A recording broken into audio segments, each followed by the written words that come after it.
ये श्वास ही हमारा शिव है।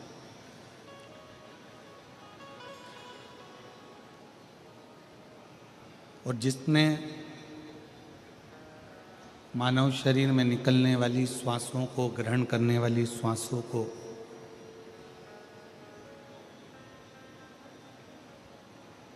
स्मरण कर लिया, देख लिया, ध्यान कर लिया, तो ये समझें कि शिव को पा लिया। ये 21,600 श्वास जो मानव के शरीर से रोज आ रही और जा रही है,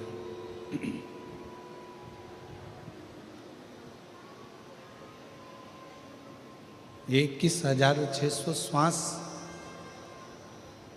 शिव का एक अंश है।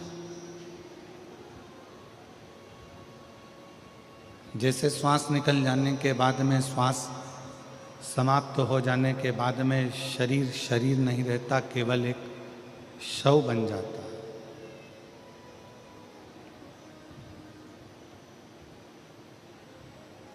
फिर शरीर की कोई मूलता नहीं रह पाती। फिर वो शरीर श्वास जाने के बाद में केवल एक शव का एक स्वरूप है। उसी तरह शिव महापुराण की कथा कहती है, जिसने अपने जीवन काल में शिव नाम नहीं जपा,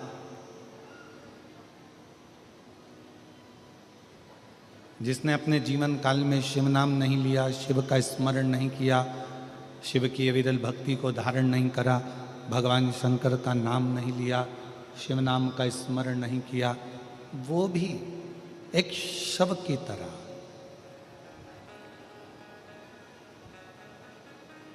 क्योंकि वो शिव को जान नहीं पाए।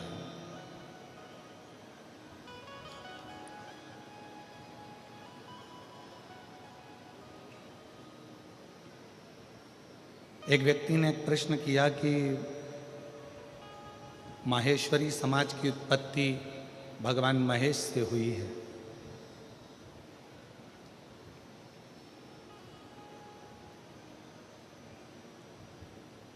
और ये संपूर्ण विश्व की उत्पत्ति किससे हुई? तो हमारा निवेदन है इस व्यासपीठ के माध्यम से, केवल माहेश्वरी समाज की ही उत्पत्ति शिव से नहीं, भगवान महेश से नहीं, बल्कि जितना भी ब्रह्मांड की रचना आप देख रहे हो, ये सब भगवान महेश की ही रचना है, भगवान शिव की ही रचना है।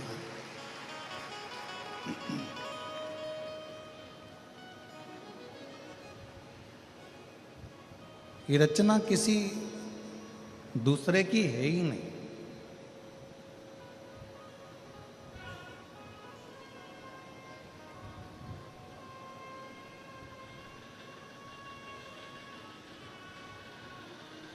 भगवान शिव जी की और भगवान ब्रह्मा जी की लड़ाई किस बात से शुरू हुई? केवल एक छोटी सी बात थी। भगवान शिव जी ने भगवान ब्रह्मा जी से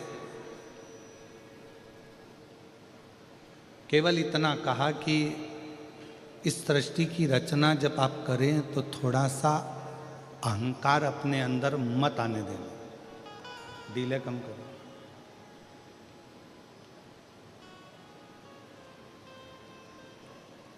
थोड़ा बहुत भी अभिमान अपने अंदर मत आने देना। और केवल ब्रह्मा जी से भगवान शिव नहीं कह रहा,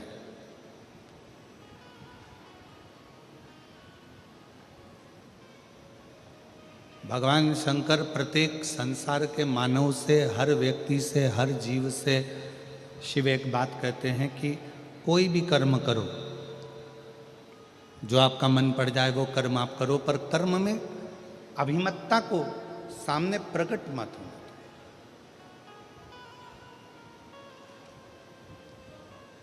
सही जिंदगी जीने के लिए शिव की बंदगी बहुत जरूरी है। और जिस मानव ने ये जान लिया कि जिंदगी अगर सही जीना है तो शिव की बंदगी करना पड़ेगी, शंकर की आराधना करना पड़ेगी, शंकर की बंदगी करना पड़ेगी, तो समझ लो कि जिंदगी हमारी सार्थक हो गई।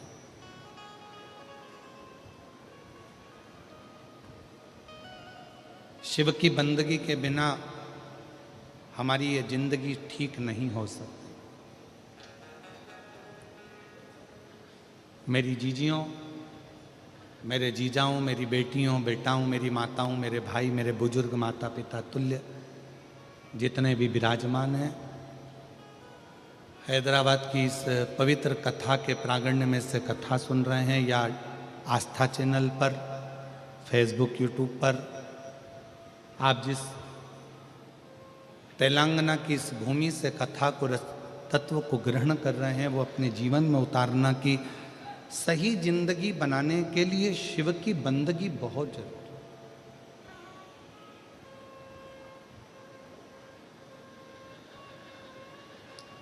आप राम जी का भजन करो, आप कृष्ण जी का भजन करो, आप नारायण का भजन करो, आप जिसका भजन करना चाहो उसका करो, पर साथ में शिव की बंदगी, शिव की आराधना।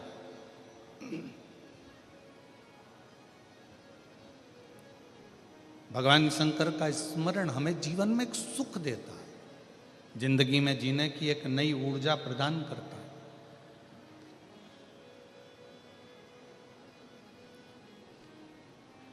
ब्रह्मा जी को भगवान शंकर ने केवल इतना सा समझाया कि सृष्टि की रचना करो, पूरा संसार की रचना करो, पर अहंकार रखकर मत करो। तुमने अगर थोड़ा सा भी अभिमान अगर अपने अंदर रख लिया और तुमने सोचा कि ये सृष्टि की रचना मैंने करी है, तो ये ठीक नहीं है।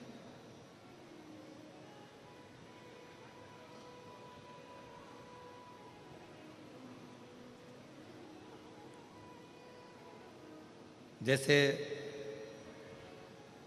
ब्रजगोपाल जी भूतड़ा जी ने अपने शब्दों में एक बात कही कि गुरु जी, ये इतना विशालतम जो कथा हो रही है, ये कथा कोई मैं नहीं करा रहा हूँ, ये कथा कराने वाले तो हमारे देवादिदेव महादेव भगवान महेश, भगवान शिव और हमारे पूर्वज हैं।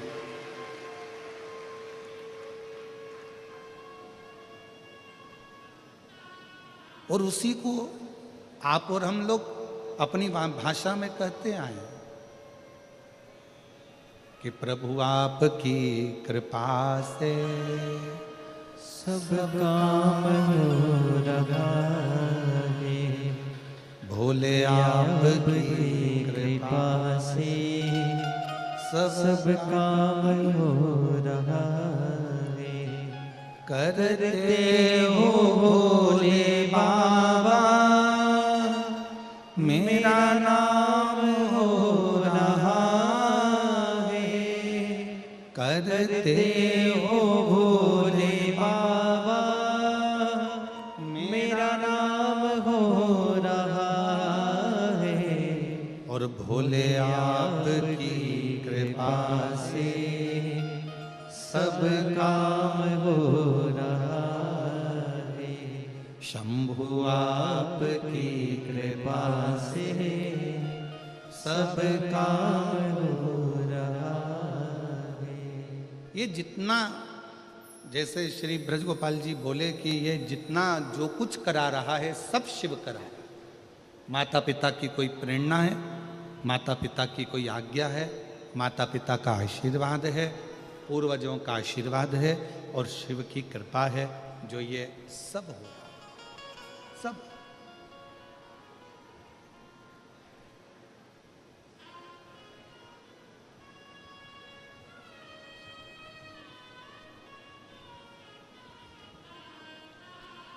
और ब्रजगोपाल जी, हम कहें अपनी भाषा में कि हमारे हिसाब से साउथ की, दक्षिण की ये सबसे बड़ी कथा है बाबा देवादिदेव महादेव की ये कथा, जिसमें इतने 1, 2, 3 पंडाल, पीछे के पंडाल, साइड में और भी शिव भक्त। और कल आपने रात को 2 से 3 बजे तक आप यहाँ खड़े रहकर और भी व्यवस्थाएं जो करवा कर गए हैं, उसके लिए आपको साधुवाद है। शिव की कृपा। ये शिव की उदारता है।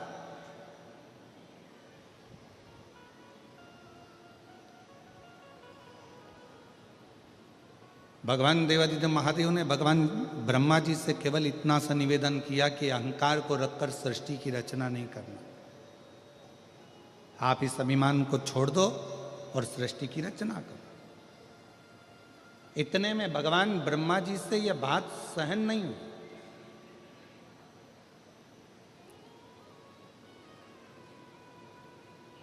आज के ज़माने में अगर किसी को समझाया जाए ना तो दुनिया के लोग समझते हैं कि ये हमको ही क्यों समझा रहा है। एक बहू अगर सासू जी से कह दे कि माँ अब तुम्हारा बुढ़ापा आ गया है, शरीर काम नहीं कर रहा है, शरीर में रोग आ गया है, भगवान का भजन करा करो, फालतू की बात मत करा करो, तो सास रूठ जाती है। तो यही चाहती है कि मैं मर जाऊं। हालांकि बहू ऐसा नहीं कर रही, बहू तो इतनी सी बात कर रही है कि मम्मी अब ये सब लौकिक बातें, सब व्यर्थ की बातें, ये सब व्यर्थ चीजें तो तुम छोड़ो।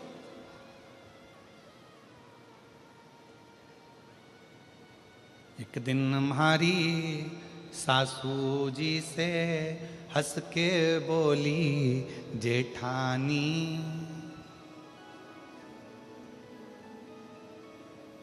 और राम नाम को सुमिरन कर लो, 2 दिन की है जिंदगानी।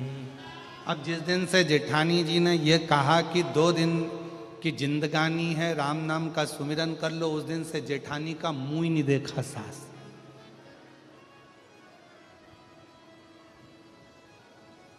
ये तो ये गलत चाहती है, ये गलत सोच रही है, गलत विचार कर रही है, ये चाहती है कि मेरे प्राण छूट जाए, मैं मर जाऊं। ना ना ना,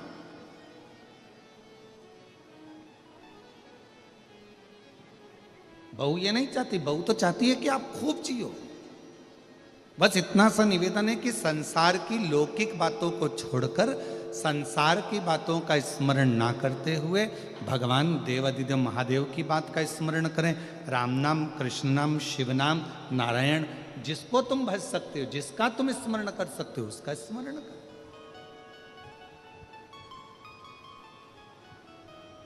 और वही की वही जो एक बहू सास से कहती है, वही की वही भगवान शंकर ने भगवान ब्रह्मा जी से कहा कि सृष्टि बनाओ, पर ये अहंकार रखकर सृष्टि का निर्माण नहीं करना है। तुम्हें अभिमतता से दूर रहकर शिव कह रहे हैं कि सृष्टि का निर्माण करो।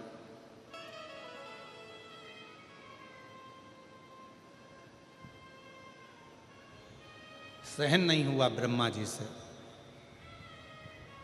और ब्रह्मा जी से जब सहन नहीं हुआ तो ब्रह्मा जी रुष्ट होकर सीधे भगवान विष्णु जी के पास में पहुंच गए।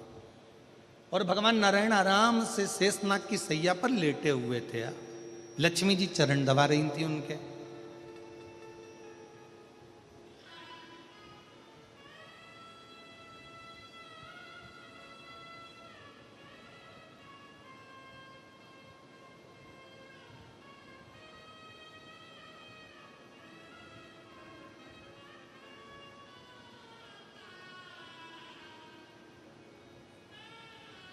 पहुंच गए ब्रह्मा जी। लक्ष्मी जी की दृष्टि पड़ गई भगवान ब्रह्मदेव के ऊपर। देखा ब्रह्मा जी आए हैं। लक्ष्मी जी ने भगवान नारायण के चरणों को छोड़कर हाथ जोड़कर प्रणाम किया और नारायण को प्रणाम कर कर कहा, ब्रह्मदेव आए हैं, ब्रह्मा जी आए हैं।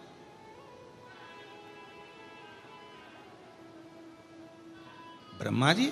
हाँ। भगवान विष्णु उठे, ब्रह्मा जी ने प्रणाम किया भगवान नारायण को, नारायण ने प्रणाम किया भगवान ब्रह्मा जी। कितनी सुंदर बात है। ये हमारे 33 कोटि देवी देवता ये हमको सिखाते हैं कि आप किसी को आदर करोगे तो कोई तुम्हारा आदर करेगा। आप किसी को प्रणाम करोगे, कोई आपको प्रणाम करेगा। आपके पास देने के लिए जो है वो आप सामने वालों को दोगे तो सामने वाला भी आपको वही देगा जो उसके पास में होगा। किसी के पास गुलाब का फूल है तो गुलाब का फूल देगा, किसी के पास कीचड़ होगा तो वो कीचड़ देगा, किसी के पास सम्मान होगा तो सम्मान होगा देगा, किसी के पास आदर होगा तो आदर देगा। आप यदि किसी को आदर दे रहे हो, किसी को प्रणाम कर रहे हो, किसी को नमन कर रहे हो, किसी को साधुवाद कर रहे हो, किसी को धन्यवाद कर रहे हो, तो वो सामने वाला भी भले उसके अंदर कितना भी कपट भरा हो, कितना भी अंदर बेईमानी भरी हो, फिर भी अगर आपने हाथ जोड़ा है तो सामने वाला भी आपके हाथ जरूर जोड़ेगा, आपको सम्मान जरूर करेगा, आदर जरूर करेगा, सत्कार जरूर देगा।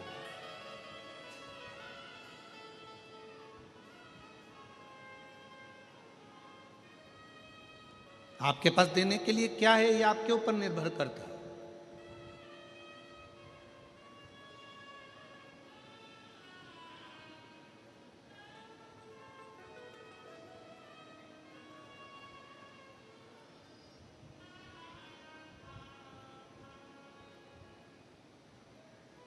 ब्रह्मा जी ने प्रणाम किया, भगवान विष्णु ने प्रणाम किया।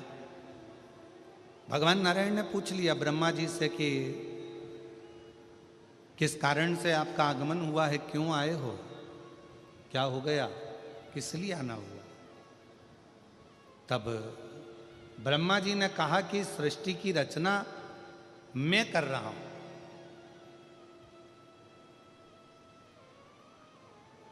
सृष्टि की रचना मैं कर रहा हूं।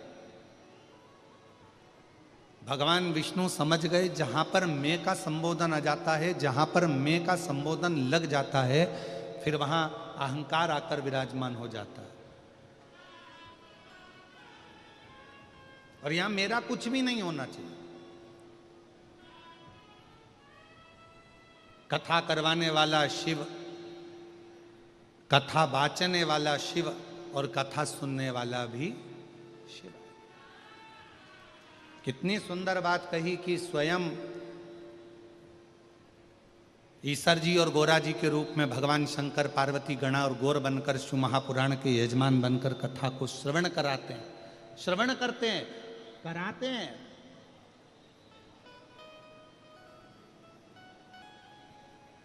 स्वयं शिव।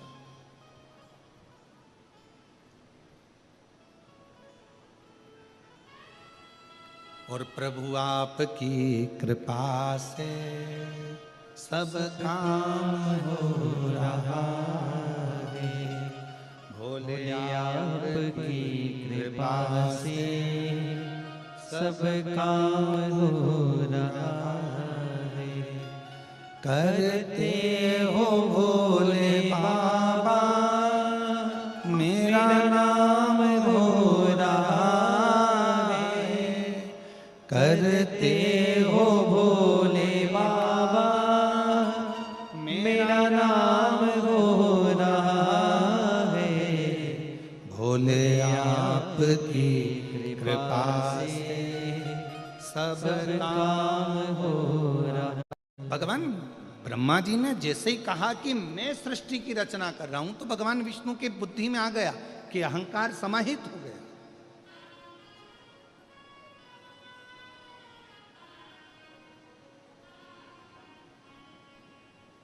एक पंखे में 3 पंखड़ियां होती हैं।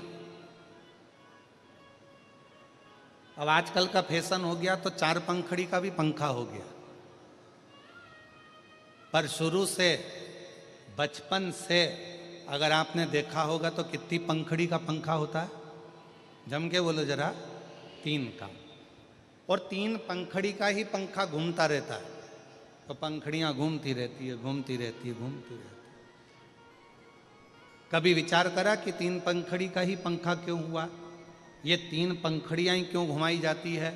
तो कहा बचपन, जवानी, अधेड़ी और बुढ़ापा, ये 4 जिंदगी की पंखड़ियां हैं, पर इसमें ये 3 पंखड़ी जो है ये ही घूमती हैं। बचपन खूब घूमता है, जवानी खूब घूमती है और अधेड़ी घूमती है। चौथे नंबर की जो पंखड़ी है ना, वो तो लटकी की लटकी रहती है, क्योंकि उसको मालूम है अपना घूमने का समय नहीं, अपना तो ठहरने का समय है और जिंदगी को साधने का समय।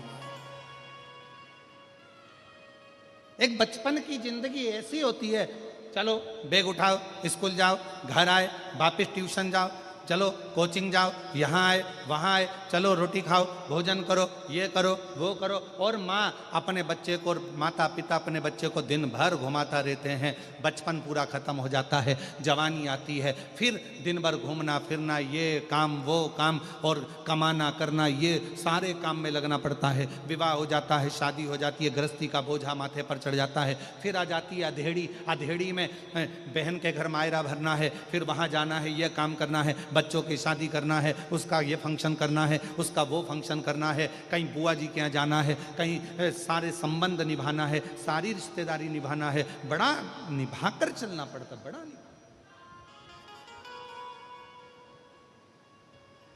और हम आप सबके सामने इस हैदराबाद की पवित्र भूमि पर एक बात कहना चाहेंगे, जिसके घर में बुजुर्ग रहते हैं ना, तो छोटे अपनी जिंदगी को बड़ी एंजॉयफुल जीते हैं। याद रखना, बढ़िया एंजॉय से, बड़े खुश होकर जीते हैं। और जिस घर के बुजुर्ग, जिस घर के बड़े चले जाते हैं ना, तो जो घर में छोटे होते हैं ना, उनको भी बड़े जैसे निभाना पड़ता है। बुआ जी के यहाँ जाना है, काका जी के यहाँ जाना है, चाची जी के यहाँ जाना है, नाना जी के यहाँ जाना है, मामा जी के यहाँ जाना है, उसके यहाँ जाना है। जिसके यहाँ नहीं जाएंगे तो मुंह फूल जाएगा। बताओ, मम्मी जी थी वो तो आ जाती थी, अब भैया के पास टाइम नहीं मिलता। फिर कहेंगे कि बताओ हमारी ननन थी तो ये काम हो जाता था, हमारे नंदोई थे तो ये काम हो जाता था। अर्थात निभाना पड़ेगा।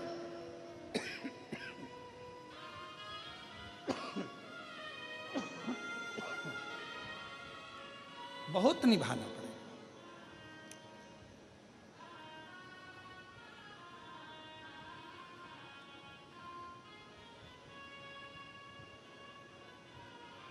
जब तक घर में बड़े हैं, जब तक घर में बुजुर्ग बैठे हैं, घर में बड़े बैठे हैं, जब तक तुम्हारे घर में बुजुर्ग विराजमान हैं, बड़े विराजमान हैं, समझ लेना कि तुम्हारी जिंदगी बहुत एकदम मस्त जिंदगी चल रही। बड़े के होने से, बुजुर्ग के होने से।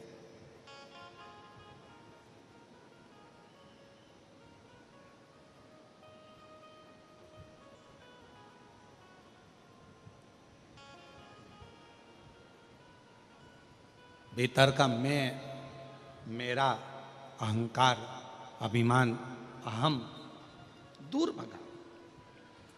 3 पंखड़ियां पंखे में हैं, वो घूम रही हैं। बचपन घूम रहा है, जवानी घूम रही है, अधेड़ी घूम रही है, बुढ़ापा स्थिर है, रुका हुआ।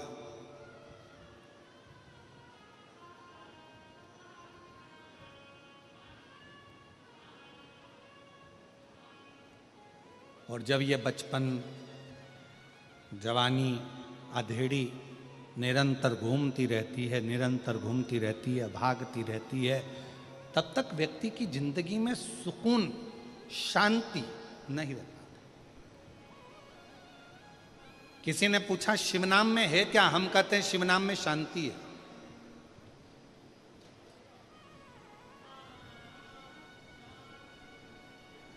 जब मन बड़ा उदास हो जाए, एकदम मन में अशांति आ जाए और मन बड़ा विचारणीय परिस्थिति में पड़ जाए, कहीं किसी के ताने, किसी के अपशब्द, किसी की गालियां, किसी के आड़े टेढ़े शब्द तुम्हारे कानों में बार बार चुभ रहे हों, बार बार बुद्धि में आ रहे हों, उस समय पर 2 क्षण मौन होकर नंदी के पास बैठकर श्री शिवाय नमस्तुभ्यम जम के बोलो, श्री शिवाय नमस्तुभ्यम का स्मरण करो। श्री शिवाय नमस्तुभ्यम को 2 क्षण बैठकर पुकार लो।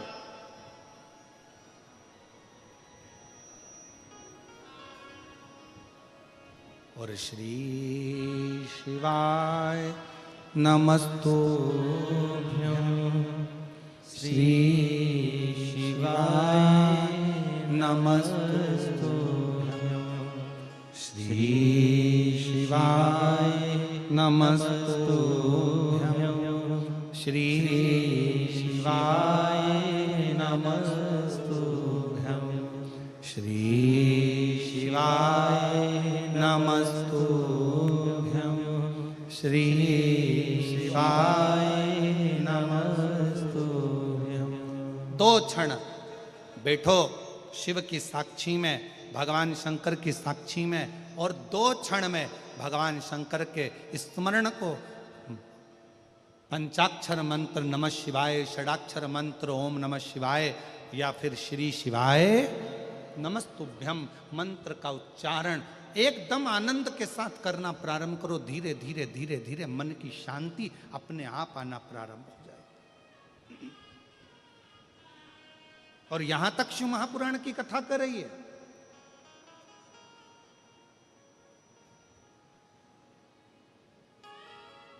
पंचाक्षर मंत्र का जाप करने के लिए नमः शिवाय बोलने के लिए बैठो, या षडाक्षर मंत्र का जाप करने के लिए ओम नमः शिवाय करने के लिए बैठो, या श्री शिवाय नमस्तुभ्यम का जाप करने के लिए बैठो, उस समय पर आपके मन की केंद्रता भगवान शंकर के शिवलिंग पर होना चाहिए।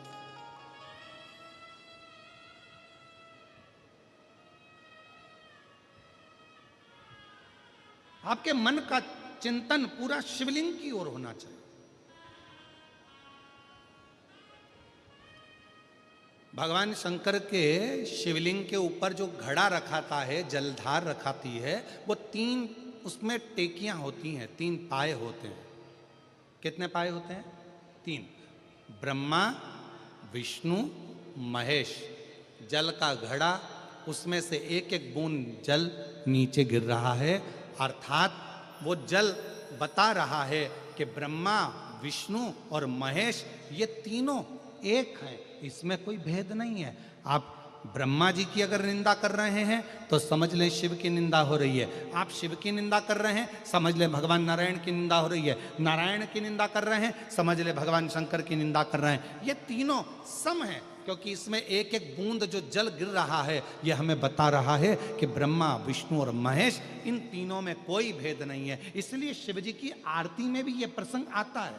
ब्रह्मा विष्णु सदा शिव जानत अविवेका, भोले जानत अविवेका, प्रणव अक्षर के मध्य ओम अक्षर के मध्य यह तीनों एका, ओम जय शिवा ओम।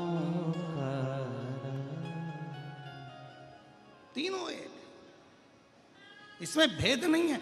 हम भगवान में भेद कर कर बैठे हुए हैं। किसी ने कहा भगवान में, यहां तक शास्त्र कहता है शिव महापुराण की कथा यदि मन पड़े तो एक बार भगवान शंकर की सारी पुराणों का अध्ययन करिए। कभी कूर्म पुराण का अध्ययन करो, कभी ब्रह्म विवर्त पुराण का अध्ययन करो, कभी नर्मदा पुराण का अध्ययन करो, कभी लिंग पुराण का अध्ययन करो, कभी नारद पुराण का अध्ययन करो, कभी विष्णु पुराण का अध्ययन करो।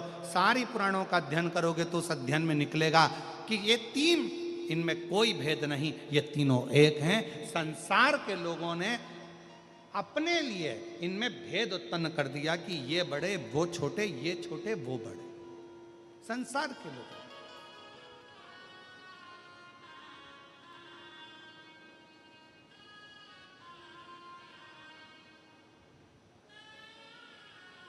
शिव कथा कर रही है, भगवान शंकर का चरित्र कह रहा है, शिव महापुराण की कथा कर रही है। ब्रह्मा जी का थोड़ा सा अभिमान देखा और ब्रह्मा जी ने कहा कि मैं सृष्टि की रचना कर रहा हूं। मैं भगवान विष्णु देखकर सुनकर स्तुप्त बोले नहीं।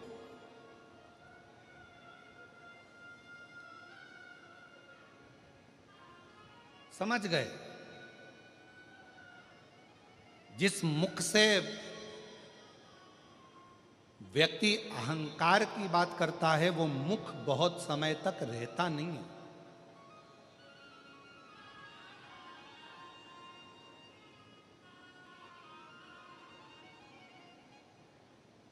और ये प्रसंग आप लोगों ने हमेशा सुना होगा कि देवऋषि नारद ने भी अहंकार कर लिया था तो देवऋषि नारद को भी बंदर का मुख लगा था। फिर एक प्रसंग सुना होगा कि माता सती के पति शिव हैं और रति के पति कामदेव हैं। साड़ू भाई हैं दोनों, पर एक दिन कामदेव ने रति से शिव जी के लिए अपमानजनक शब्द कह दिए। और जब अपमानजनक शब्द भगवान देवादिदेव महादेव के लिए कहे गए, भगवान शंकर के लिए बोले गए, तब रति उस स्थान पर मौन होकर चुप होकर सुनती रही। पर रति के नयनों से नीर बहता,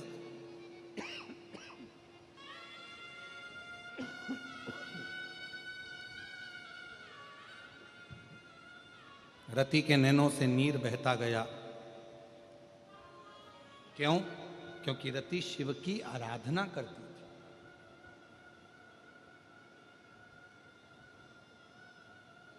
रति भगवान शंकर की आराधना में डूबी रहती थी, इसलिए उसके नैनों से केवल नीर बह रहा था, केवल अश्रु।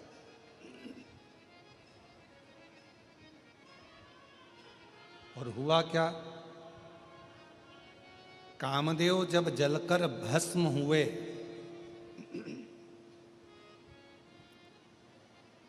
कामदेव जब जलकर भस्म हुए, रति दौड़ कर आई और भगवान शंकर के सामने आकर खड़ी हो गई थी। जिस समय पर भगवान शंकर को क्रोध इतना तीव्र आ रहा था कि आम के पल्लव में छुपे हुए कामदेव जलकर भस्म हो जाते हैं, शिव जी को इतना क्रोध आ रहा था कि कोई देवता उनके सामने जाकर खड़ा होना नहीं चाह रहा था। शिव जी को इतना क्रोध आ रहा था कि कोई देवता उनके सम्मुख नहीं जा रहा था। क्यों? क्योंकि शंकर भगवान की अगर दृष्टि पड़ गई तो जलकर भस्म होना पड़ेगा। और उस स्थान पर कामदेव की धर्मपत्नी रति आकर खड़ी हो जाती है।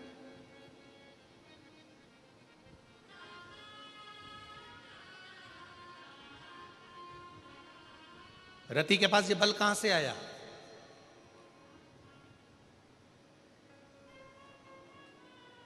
रति के पास ये बल कहां से पहुंचा? एक कोई व्यक्ति होता है, बड़ा अकड़ में बात करता है, अरे तुम मुझे जानते नहीं हो।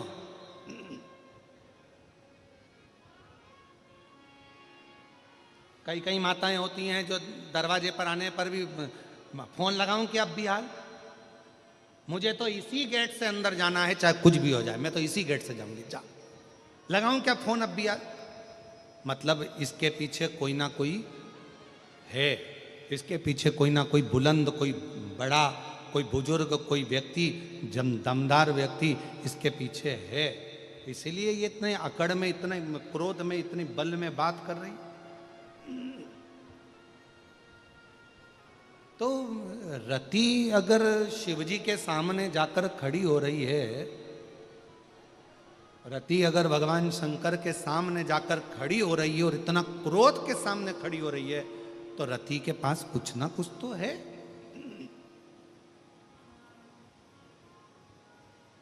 क्या है रति के पास? क्या करती थी रति? कहा रति अपने बचपन से ही, बाल्यावस्था से ही शिव की आराधना करती थी, शंकर की आराधना, शिव की आराधना। और रति का एक नियम था, पार्थिव लिंग का निर्माण करना, उसकी पूजन करना और पार्थिव लिंग पर जल समर्पित कर कर उस जल का प्रोक्षण, उस जल को अपने ऊपर छींटना। शिव महापुराण के अगर आप वायव्य संहिता को पढ़ेंगे और अगर लिंग पुराण को पढ़ेंगे तो उसमें वर्णन आता है कि यदि शंकर भगवान के मंदिर में जाकर यदि आपने शंकर जी को जल चढ़ाया, आचमन नहीं भी करा, चढ़ा हुआ जल नहीं भी पिया, तो शिव जी पे चढ़ा हुआ जल यदि आप अपने मस्तक पर छिड़क लेते हैं तो एक अलग से बल आपके अंदर आ जाता है, एक अलग से बल। और वो बल साधारण नहीं होता। फिर आप जैसे कहते हैं कि विष्णु भगवान के कवच को धारण कर लिया कर्ण ने, फिर किसी ने कहा कि शंखचूर्ण ने कवच धारण कर लिया था, फिर किसी ने कहा जलंधर ने कवच धारण कर लिया था, फिर किसी ने कहा इसने कवच धारण कर लिया था। कवच कलिकाल में, कलयुग में कवच कौन सा है? तो शिव महापुराण की कथा में, लिंग पुराण की कथा में, नर्मदा पुराण की कथा में आता है कि शंकर भगवान पर जब जल चढ़ाया जाए और वो जल जब हम अपने शरीर पर छींट लें तो समझ लेना कि आपने भी शंकर का एक कवच अपने ऊपर धारण कर लिया। अब आप कहीं संकट में पड़ नहीं सकते।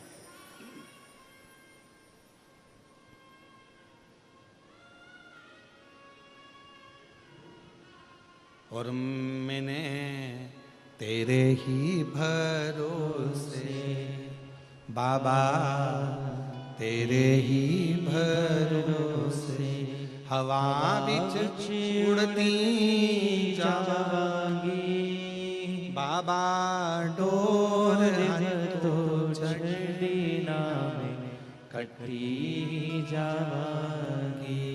भोले मैं तेरी पतंग, शंभू मैं तेरी पतंग हवा बिच उड़ती जावांगी बाबा, डोर तो छड़ी नाम कटी जावांगी। शिव महापुराण की कथा कहती है, रति जिन शंकर भगवान ने कामदेव को जलाकर भस्म कर दिया, उनके क्रोध की ज्वाला के सामने 33 कोटि देवता में से कोई देवता सामने जाकर खड़ा नहीं होता, क्योंकि सबको मालूम है कि जलकर भस्म हो जाना है।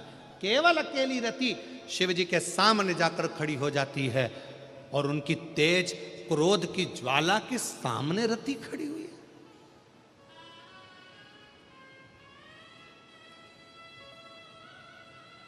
इतना बल, इतनी प्रबलता मिली कहां से? और मेरी जीजियों, मेरे जीजाओं, मेरी बेटियों, बेटाओं, मेरी माताओं, मैं आप सबसे निवेदन करूं, रोज प्रतिदिन ऐसा कोई दिन नहीं जाना चाहिए जिस दिन आप शंकर जी को जल ना चढ़ाएं। प्रतिदिन अपने घर के अंदर, अगर मंदिर नहीं जा सकते तो घर के अंदर एक छोटे से छोटा शिवलिंग अवश्य रखो। अब कई लोग कहते हैं गुरुजी हमारे यहाँ पर एक शिवलिंग है पहले का, और किसी के यहाँ गए थे तो उसने हमको दूसरा शिवलिंग दे दिया, तो रख सकते हैं कि नहीं रख सकते? शिव महापुराण की कथा कहती है, घर में एक नहीं 1000 भी अगर शिवलिंग है तो वो कभी दोष नहीं देते, कभी कष्ट नहीं देते, कभी परेशानी नहीं देते। और फिर कोई कहता है गुरुजी हमारे घर में जो शिवलिंग है वो बीच में से खंडित हो गया, टूट गया, शिवलिंग टूट गया गुरुजी, उसका कोई दोष लगेगा क्या? शिव महापुराण की कथा कहती है, अगर तुम्हारे घर में पुराना शिवलिंग है, तुम्हारे घर के अंदर अगर कोई शिवलिंग है और अगर वो बीच में से टूट गया, 40 टुकड़े हो गए, 50 टुकड़े हो गए, 2 टुकड़े हो गए, 10 टुकड़े हो गए, तो भी शिवलिंग कभी खंडित नहीं माना जाता, वो अखंड ही माना जाता। शिवलिंग कभी खंडित नहीं माना जाता।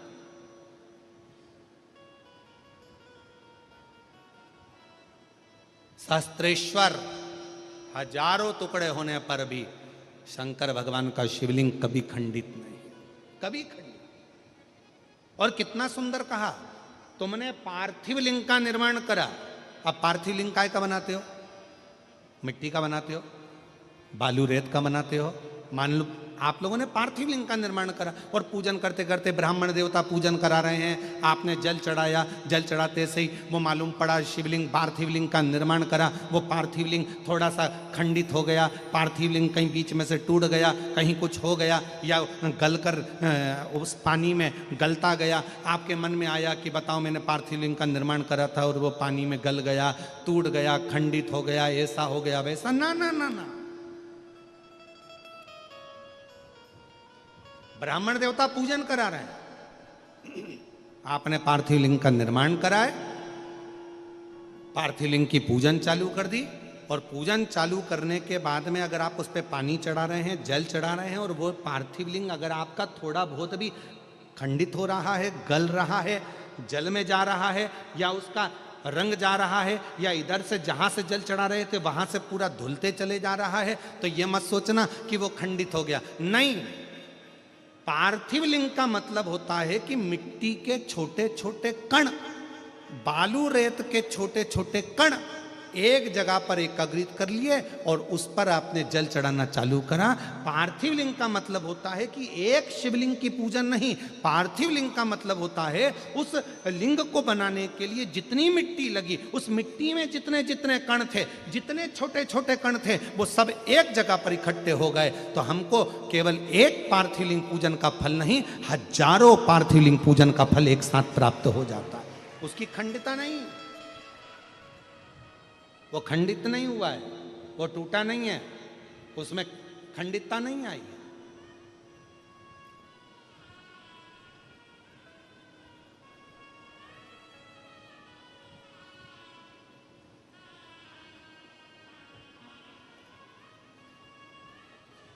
ब्रज भैया, अभी आप भी पार्थिव लिंग बना रहे होंगे।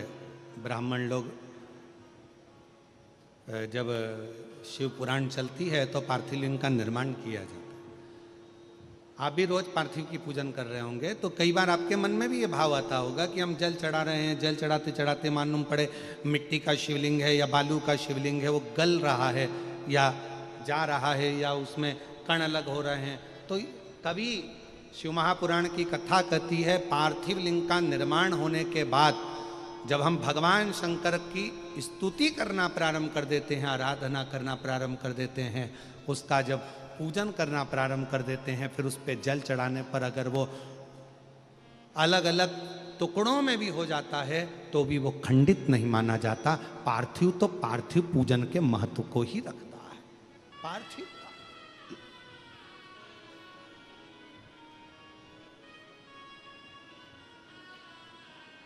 और शंभु शरणे पड़े मांगो घड़ी रे घड़ी दुख काटो दया करी न दर्शन आपो।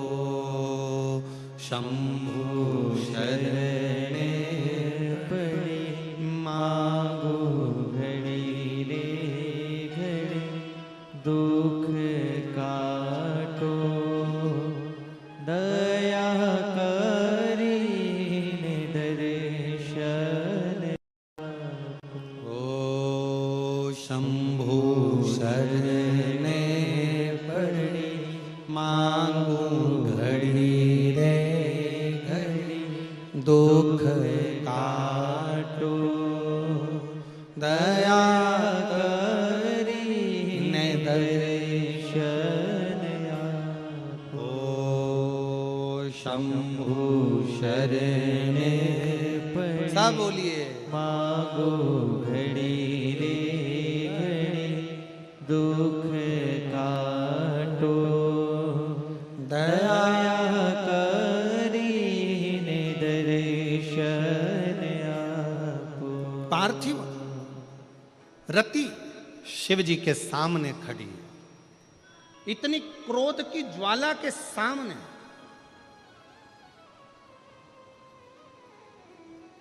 इतना क्रोध सामने और रति खड़ी है।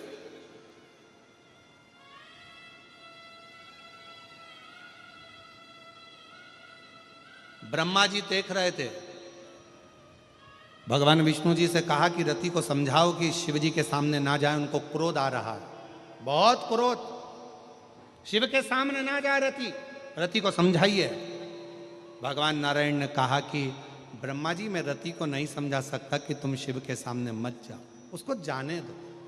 फिर तो शिव के क्रोध से रति जलकर भस्म हो जाएगी, जैसे उसका पति कामदेव जला।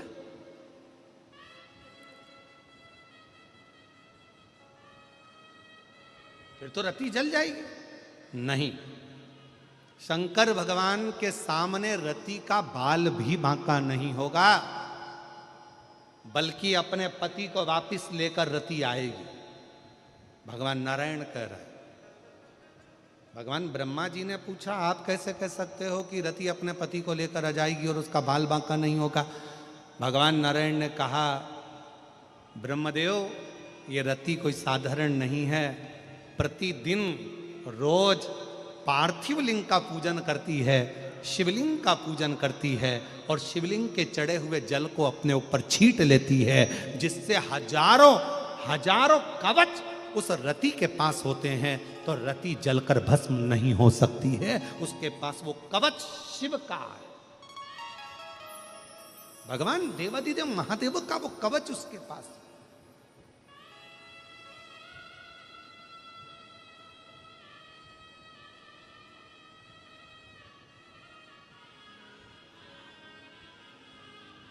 और फिर निवेदन करें, अगर डॉक्टर ने कहा है कि बहुत बड़ा कोई रोग हो गया है, बहुत बड़ी तकलीफ सामने आकर खड़ी हो गई है, बहुत बड़ा कष्ट है, बहुत बड़ी बीमारी है, मिट नहीं रहा, जा नहीं रहा,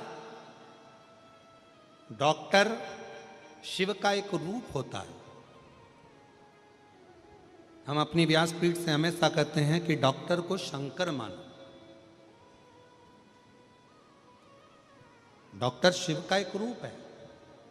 डॉक्टर बोले कि जांच कराओ तो जांच कराओ, डॉक्टर बोले कि ऐसी दवाई खाओ तो दवाई खाओ, डॉक्टर बोले ये सारी जांचें कराना पड़ेगी, जांचें कराओ, डॉक्टर बोल दिया कि ये दवाई खाना पड़ेगी, खाओ।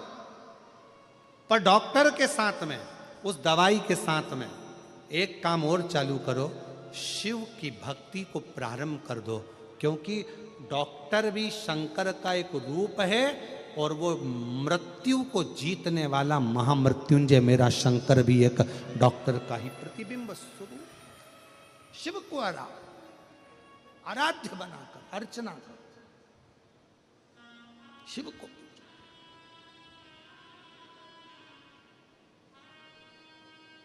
भगवान शंकर।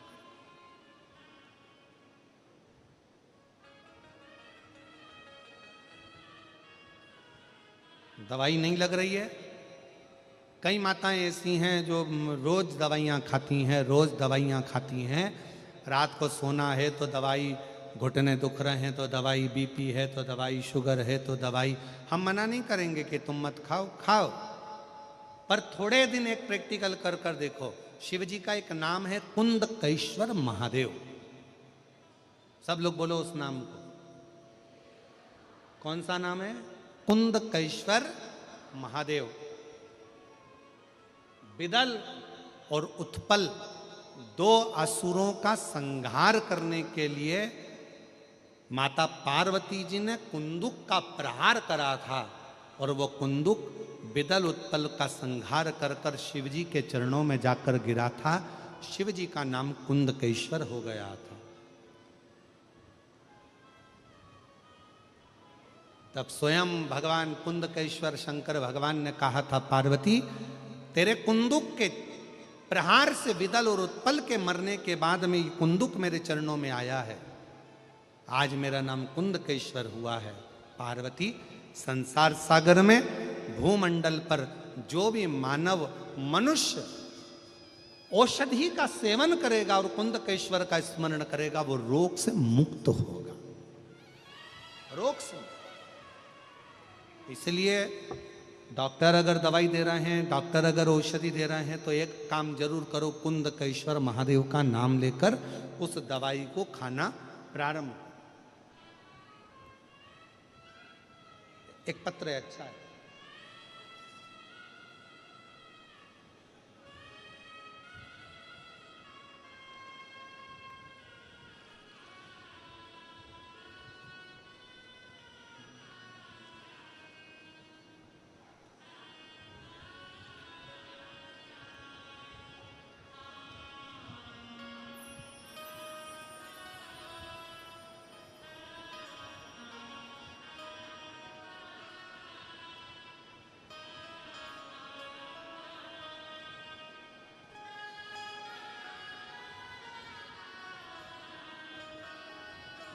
मैं सरिता हीरामन कोमपल्ली से हूँ। कहीं बैठी हो तो हाथ हिला सकती हैं। मैं सरिता हीरामन कोमपल्ली से हूँ। कहीं बैठी हो तो हाथ हिला सकती हैं, कोमपल्ली से आई हैं। आ जाओ, एक बेलपत्र ले जाना, आ जाइए। सबसे पहले तो मैं भूतड़ा परिवार को, यजमान परिवार को बहुत बहुत धन्यवाद देती हूँ कि हम हैदराबाद वासियों को कथा सुनने का सौभाग्य दिया आपने। गुरुदेव, हमने कभी सपने में भी नहीं सोचा था कि हमारे हैदराबाद में पंडाल में बैठकर कथा सुनने का मौका मिलेगा। मैं श्री ब्रजगोपाल जी भूतड़ा जी को, उनके पूरे परिवार को बहुत बहुत साधुवाद देती हूँ। हमने ब्रजगोपाल भैया कल भी कहा था, ना जाने कितनी जीजियों के चेहरे पर आपने रक्षाबंधन पर स्माइल दिलवा दी ये कथा का आयोजन करवा। बहुत बहुत कजन, कितनी मेरी बहनें बैठी होंगी, मेरी बेटियां बैठी होंगी, मेरे जीजा बैठे होंगे, बेटा बैठे होंगे, जो ने सोचा भी नहीं था कि कथा हैदराबाद में मिल जाए। बोलो सही है कि गलत है? एक बार दोनों हाथ उठाकर जोरदार ताली बजाते हुए साधु, बहुत बहुत साधु आप सभी। हमने कभी सपने में भी नहीं सोचा था कि हमें शिव पुराण की कथा हैदराबाद में मिल जाएगी। गुरुदेव, मेरी लड़की 13 साल की है, वह हाइपर एक्टिव है। डॉक्टर के हिसाब से इसका ठीक होना कठिन था।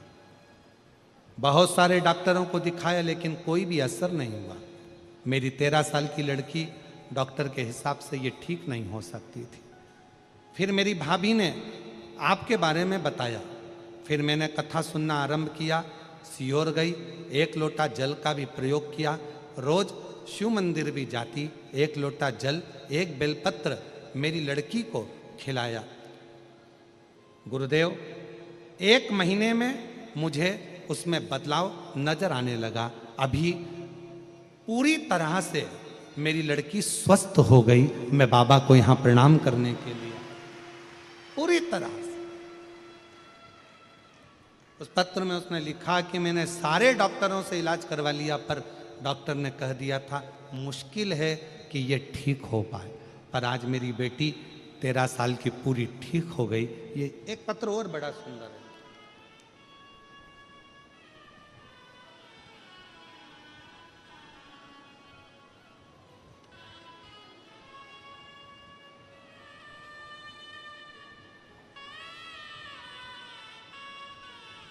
मैं ममता हेड़ा हैदराबाद से हूँ। कहीं बैठी हो ममता जी हेड़ा, आप ही हैं? आ जाइए, एक बेलपत्र ले जाइए। मैं ममता हेड़ा हैदराबाद से हूँ।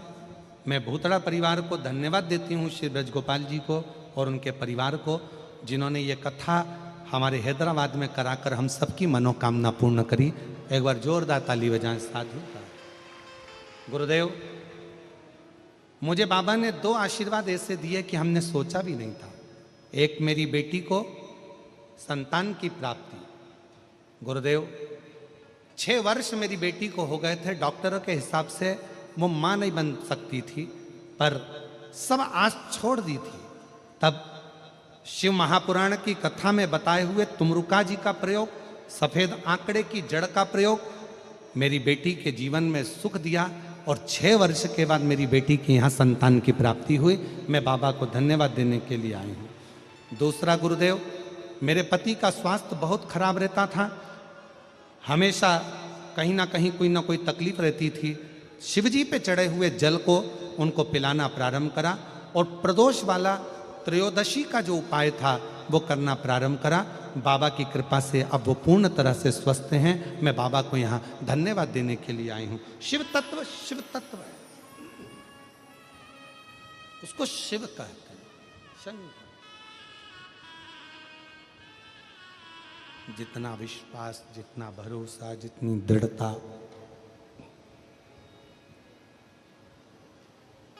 पूर्ण भरोसे के साथ जब हम भगवान शिव की आराधना करते हैं तो शिव क्यों ना मिले, शंकर क्यों ना मिले।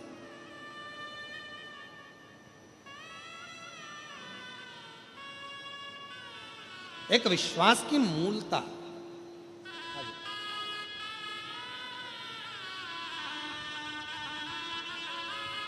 तेरी कृपा का क्या है भरोसा, कब किस पर हो जाए, जरा सी हम पर कर दो, जरा सी हम पर कर दो। तेरी कृपा का क्या है भरोसा, कब किस पर हो जाए, जरा सी हम पर कर दो, जरा सी हम पर कर दो। जिस पर भी हो गई तेरी कृपा करुणा, वो भव पार हुआ, भव पार हुआ। पापी हो चाहे जितना, उसका भी बाबा उद्धार हुआ, उद्धार हुआ। गिद्ध अजामिल गणिका जैसे तेरे मन को भाए, जरा सी हम पर कर दो, जरा सी हम पर कर दो। तेरी कृपा का क्या है भरोसा, कब किस पर हो जाए, जरा सी हम पर कर दो, जरा सी हम पर। शिव तत्व कहता है, भगवान शंकर की कथा कर रही है, शिव महापुराण की कथा कर रही है। शिव जी पे चढ़े हुए जल का पुक्षण, भगवान शंकर पे चढ़े हुए जल को अपने ऊपर छिड़क लेना, अपने ऊपर धारण कर लेना, ये हमको कवच प्रदान करता है। कवच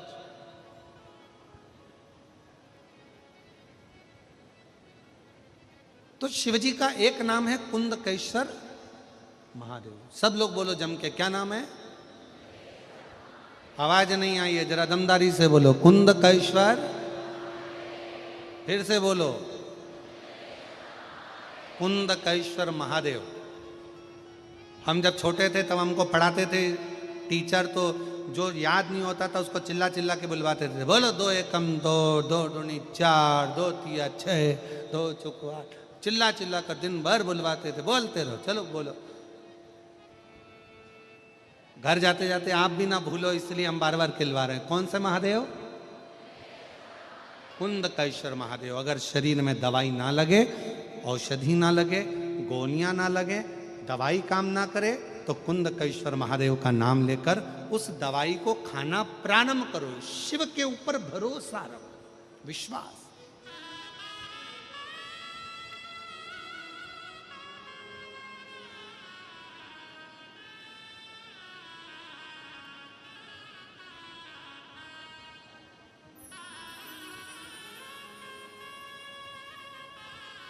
शिव कथा कर रही है, भगवान शंकर का चरित्र कर रहा है। रति सामने खड़ी है और रति सामने खड़ी, शिवजी के सम्मुख में खड़ी है रति साम। शंकर भगवान के क्रोध का उस पर कोई असर नहीं हो रहा।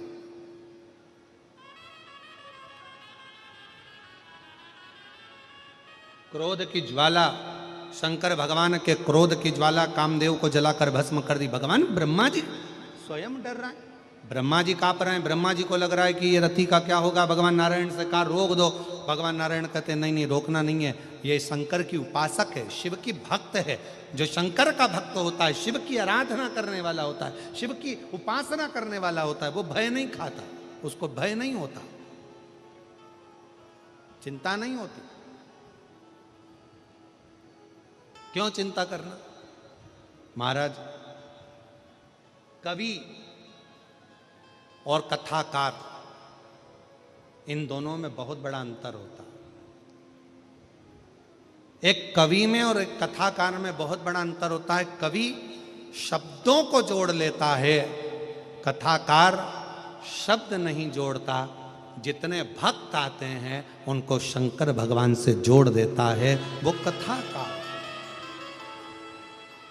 कवि का काम है शब्दों को जोड़ना, कवि का काम है शब्दों को संजो लेना, कवि का काम है शब्दों को पकड़कर शब्दों से जोड़ देना, पर कथाकार का काम शब्दों को जोड़ना नहीं। कथाकार का काम, एक कथा करने वाले का काम होता है, जितने भक्त आए हों, जितने कथा को सुनने के लिए श्रोता आए हों, उनको कैसे ना कैसे भगवान से, शिव से, उनकी अविरल भक्ति से जोड़ा जाए। और जब वो शिव से जुड़ जाएं, शंकर के हो जाएं, फिर उनकी जिंदगी में जो भी तकलीफें हैं, कष्ट हैं, रोग हैं, दुख हैं, वो धीरे धीरे समाप्त होते चले जाएं। ये एक आनंद, ये आनंद।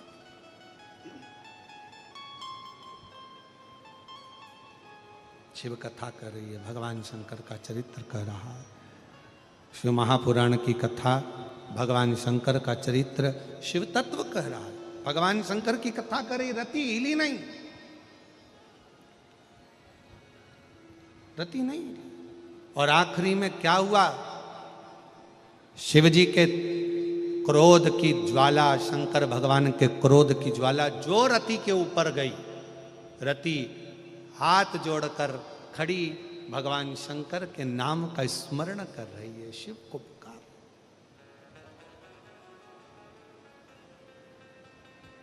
शिव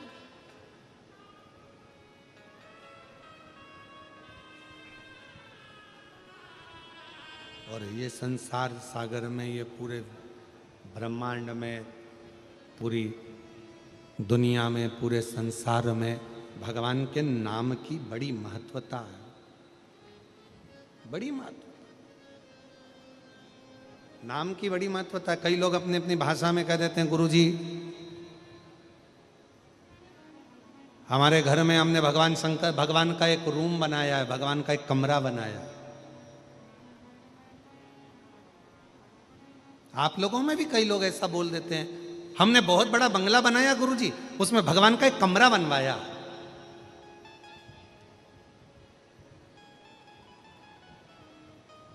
गुरुजी हमने बहुत बड़ा घर बनाया, उसमें भगवान का एक रूम बनाया। गुरुजी हमने बहुत बड़ा घर बनाया, उसमें भगवान का एक मंदिर बनाया। शिव महापुराण की कथा कहती है, हमारी सबसे बड़ी गलती यही है कि हम कहते हैं कि हमने बहुत बड़ा बंगला बनाया, घर बनाया, उसमें भगवान का एक कमरा बनवाया। नहीं, हमको कहना चाहिए गुरुजी भगवान का बहुत बड़ा घर बना और उस घर के अंदर हमारा एक छोटा सा कमरा बना, वो पूरा घर भगवान का है, हम तो एक छोटा सा कमरा हमारा। क्यों? अगर घर हमारा रहेगा, भगवान का एक कमरा रहेगा, तो घर में जितनी भी चिंता होगी वो तुम्हारी होगी, घर में जो भी परेशानी होगी वो तुम्हारी होगी, घर में जो भी कष्ट होगा वो तुम्हारा होगा, घर में जो भी दुख होगा वो तुम्हारा होगा। और जिस दिन तुमने कह दिया ये घर शंकर भगवान का है और उसमें एक कमरा मेरा है, तो तुम्हारा दुख कुछ भी नहीं होगा, तुम्हारा कष्ट, तुम्हारी चिंता कुछ भी नहीं होगी। जो भी कुछ होगा वो देवाधिदेव महादेव का होगा, क्योंकि ये शंकर जी का है, ये भगवान श्री हरि का है, ये नारायण का है, ये हमारा नहीं।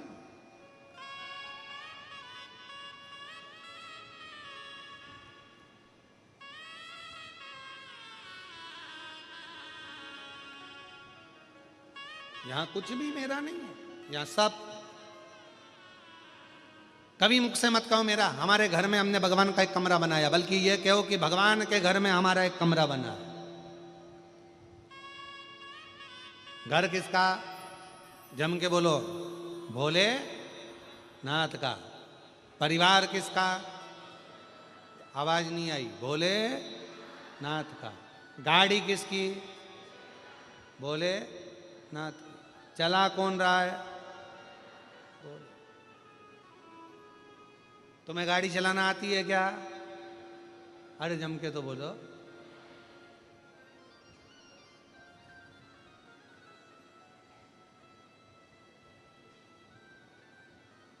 जब एक गाड़ी चलाना अपने को अच्छे से नहीं आती, कितने भी अच्छे ड्राइवर बन जाओ, कितने भी अच्छे बन जाओ और कितनी भी अच्छी ड्राइविंग करना आ जाए, तुम कितने भी अच्छे बन जाओ, पर पास में से निकलकर जो गाड़ी जा रही है, सामने चल रही है, आड़ी चल रही, टेढ़ी चल रही, वो कैसा है तुमको क्या मालूम? तुम अच्छे हो, तुम अच्छा चलाना जानते हो, तुम अच्छे ड्राइवर हो, तुम अपनी जगह पर अच्छे हो, पर पड़ोस में से जो निकल कर गया, साइड में से आ गया, एकदम ब्रेक लगा दिया, एकदम खड़ी कर दी, वो कैसा है तुमको क्या मालूम? उस जगह पर तुम्हारी ड्राइविंग काम नहीं आती, उस जगह पर एकदम जब ब्रेक लगता है तब वो भोलेनाथ खड़ा हो जाता है कि तूने एक लोटा जल चढ़ाया है, चिंता मत कर, मैं तेरे साथ। क्यों चिंता कर?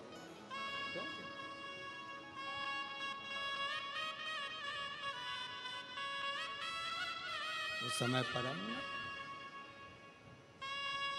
केवल एक शिव, उसके सिवा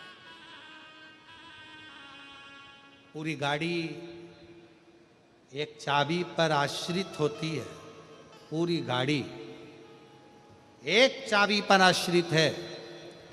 चाबी गई और तुम्हारी गाड़ी यहीं खड़ी रह गई। फिर कोई तुमसे कहे कि क्यों तुम्हारे पास गाड़ी नहीं? गाड़ी तो है, कथा में गई थी, चाबी ना जाने कहाँ चली गई। तो गाड़ी तो है ना, सब गाड़ी ले जा। तो क्या गाड़ी कैसे जाएगी? चाबी भी तो होना चाहिए। बस एक चाबी पूरी गाड़ी को चला देती है। उसी तरह एक बार जिंदगी में सुनी हुई शिव महापुराण की कथा पूरे जीवन को संवार देती है। पूरे जीवन, पूरे जीवन। इसलिए उसको उसके ऊपर आश्रित होकर, तेरे भरोसे मेरी गाड़ी, तू जाने तेरा नाम जाने, तेरे भरोसे मेरी गाड़ी, तू जाने तेरा काम जाने। बाबा तेरे भरोसे मेरी गाड़ी, तू जाने तेरा काम जाने। भोले तेरे भरोसे मेरी गाड़ी, तू जाने तेरा काम जाने। भोले तेरे भरोसे मेरी गाड़ी, सब गाइए, जाने तेरा काम जाने। ओ बाबा तेरे भरोसे मेरी गाड़ी, तू जाने तेरा काम जाने। ओ भोले तेरे भरोसे मेरी गाड़ी, तू जाने तेरा काम जाने। ओ शंभो तेरे भरोसे मेरी गाड़ी, तू जाने तेरा काम हार हारे। जाने। अपने स्थान पर बैठकर भगवान शिव जी को अपने मन का भाव कहिए, दिल से प्रार्थना करिए, विनय करिए, निवेदन करिए। दिल से बाबा को प्रार्थना करो, निवेदन करो। रिटर्न बढ़ाओ, रिटर्न।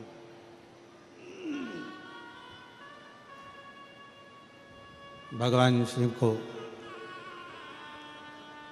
भाव से प्रार्थना करें। बाहर का बढ़ रहा है, अंदर का नहीं बढ़ रहा है। बाहर का बढ़ रहा है, अंदर का नहीं बढ़ रहा है। भगवान देवादिदेव महादेव को हृदय से प्रार्थना करो, विनय करो, निवेदन करो। जहाँ भी जगह मिले वहाँ बैठकर बाबा को अपने मन का भाव अवश्य कहिए। सभी लोग साथ में बोलेंगे, प्रार्थना करेंगे, विनय करेंगे।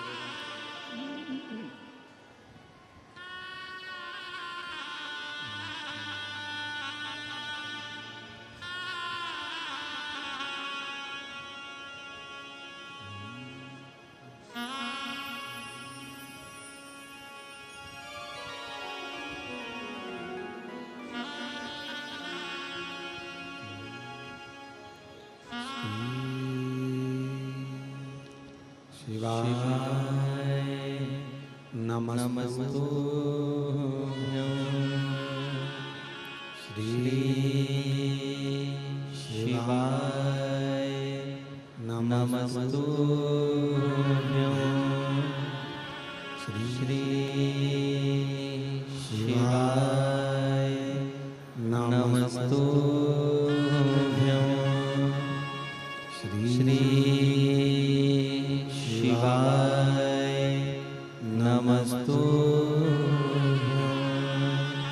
श्री शिवाय नमस्तुभ्यं। बोला सब दुख काटो हमारा, ओ भोला सब दुख काटो हमारा। शिव शंकर जप तेरी माला, भोले बाबा जप तेरी माला।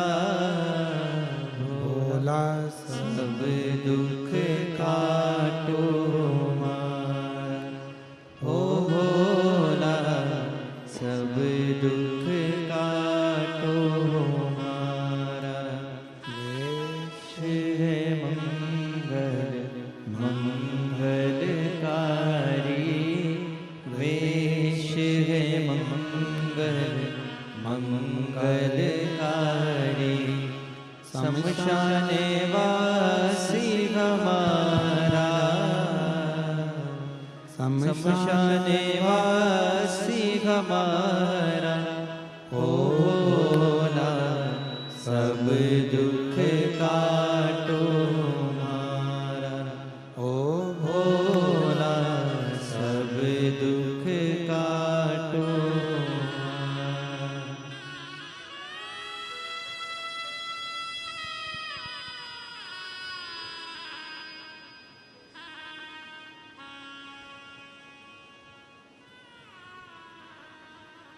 बाबा देवदीद महादेव भगवान शिव, ओगरदानी त्रिकालदर्शी कैलाशी विनाशी भगवान शंकर, जिनकी पवित्र कथा शिव महापुराण वर्णन कर रही है, शिव कथा कर रही है।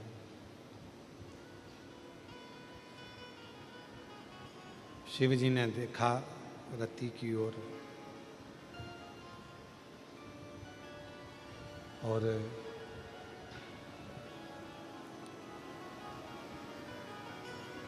रति एकदम भय मुक्त होकर शिव जी के सामने खड़ी थी।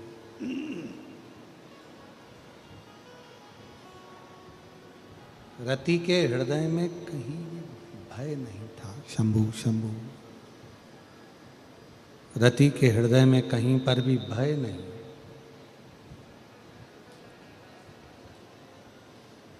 भय से मुक्त होकर खड़ी है। शिव जी का ध्यान गया रति पर। इतने तीव्र क्रोध में भी अगर ये नहीं जली है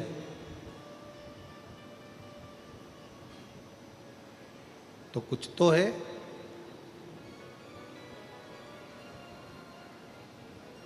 कोई विषम परिस्थिति में आने के बाद, आवाज क्लियर करो, रिटर्न बढ़ाओ।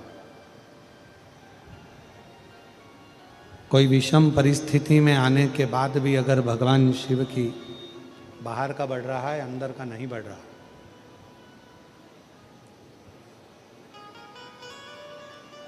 विषम परिस्थिति में आने के बाद भी अगर भगवान देवादिदेव महादेव भगवान शिव की कृपा से कोई दुख, कोई तकलीफ, कोई कष्ट, कोई परेशानी सामने आकर ना खड़ी हो तो समझ लेना कि कोई शिव की बड़ी कृपा, शंकर की बड़ी करुणा, शंकर की बड़ी दया है। शिव जी की बड़ी कृपा है, शंकर जी की बड़ी करुणा है।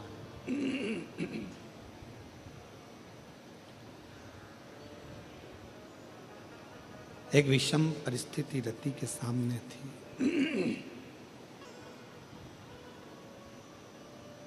और रति जलकर भस्म नहीं हुई है। शिव जी का ध्यान गया, भगवान शंकर ने देखा, शिव जी ने ध्यान दिया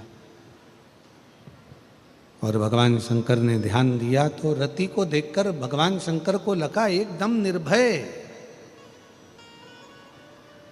कोई भय नहीं है।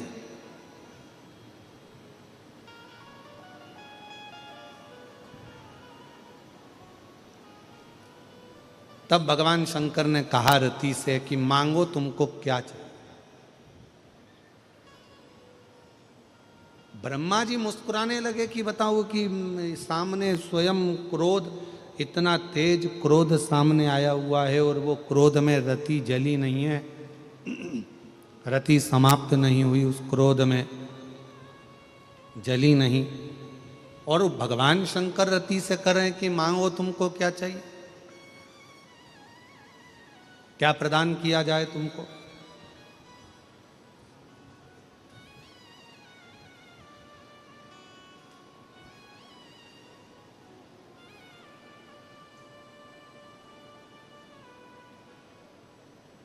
जिस समय पर विश्वास अगर पूर्ण हो जाता है, भरोसा यदि पूर्ण हो जाता है और विश्वास जब पूर्ण हो जाता है तो व्यक्ति के हृदय में भय नहीं रहता,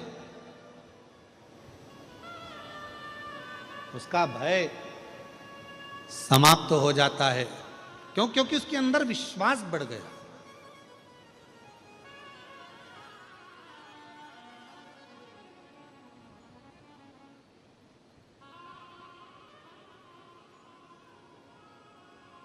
एक प्रसंग बहुत पहले एक किसी ने सुनाया था, वो प्रसंग हमारे स्मरण में आता है कि फ्लाइट में एक छोटी सी बच्ची खेल रही है और फ्लाइट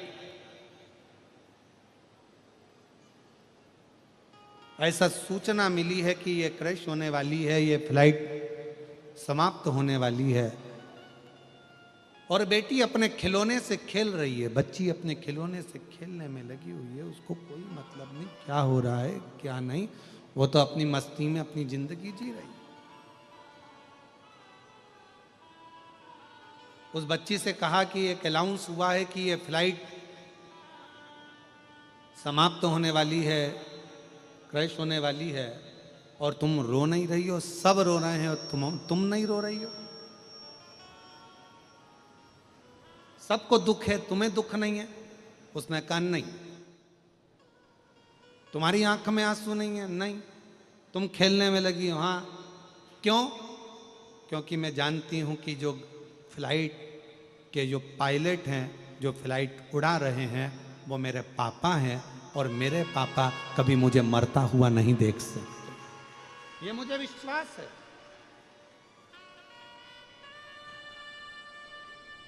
ये मुझे भरोसा है कि मेरे पिता मुझे मरता हुआ नहीं देख सकते।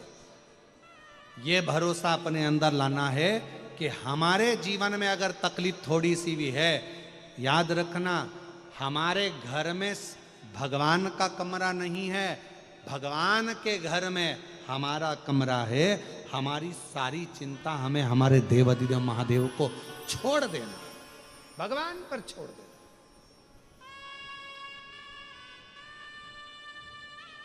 और फिर जब हमने पूरा एक पत्र है, एक पत्र में उन्होंने लिखा, मेरा नाम शांता श्याम सुंदर लाहोटी है, मैं हैदराबाद का निवासी हूँ।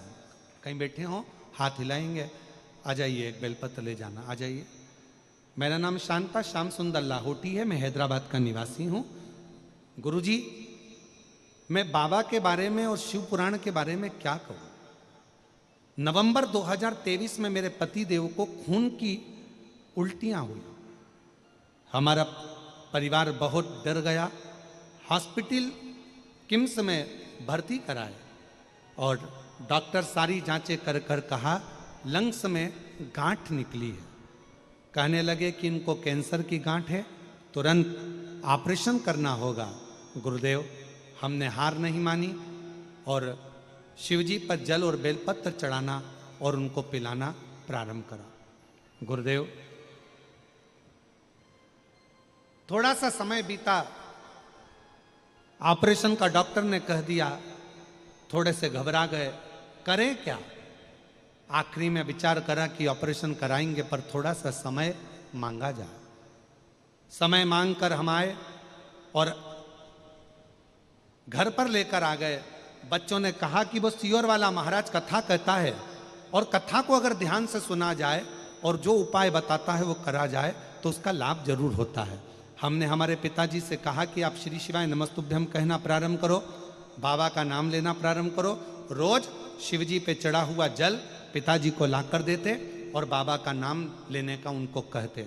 रोज प्रतिदिन यही करते करते फिर मन में आया कि वापिस एक बार जांच कराई जाए। डॉक्टर ऑपरेशन का कर रहे हैं, एक बार फिर पुनः जांच के लिए भेजा जाए। तब फिर दूसरे डॉक्टर के पास लेकर गए, क्योंकि घर के लोग कहते हैं कि शिव महापुराण की कथा अपना असर जरूर दिखाती है। एक बार वापिस दूसरे डॉक्टर से जांच कराई जाए, और हम दूसरे डॉक्टर के पास दूसरे हॉस्पिटल में लेकर गए तो डॉक्टर ने जांच करना प्रारंभ करी और जांच कर कर कहा कि इनको कोई बीमारी नहीं है। श्याम जी, आपके गली में जो आपकी नली है, उस नली के अंदर सुपारी का एक टुकड़ा फंस गया है, जिसके कारण आपको गठान जैसा महसूस हो रहा है। और बाबा की कृपा से आज पूरी तरह से कोई कैंसर नहीं, कोई तकलीफ नहीं, और शिव जी की कृपा से आज श्याम जी पूर्ण तरह से स्वस्थ हैं। हम बाबा को यहाँ प्रणाम करने के लिए आए हैं, नमन करने के लिए आए हैं। मैं भूतड़ा परिवार को धन्यवाद देती हूँ जिन्होंने हमको ये पवित्र कथा सुनने का मौका दिया। ब्रजगोपाल जी आपको फिर साधुवाद, खूब बाबा की ऐसी ही कृपा बनी रहे। एक बार जोरदार ताली बजाकर साधुता दी। साधु शिव शिव है, शंकर शंकर है, शंभु शंभु है।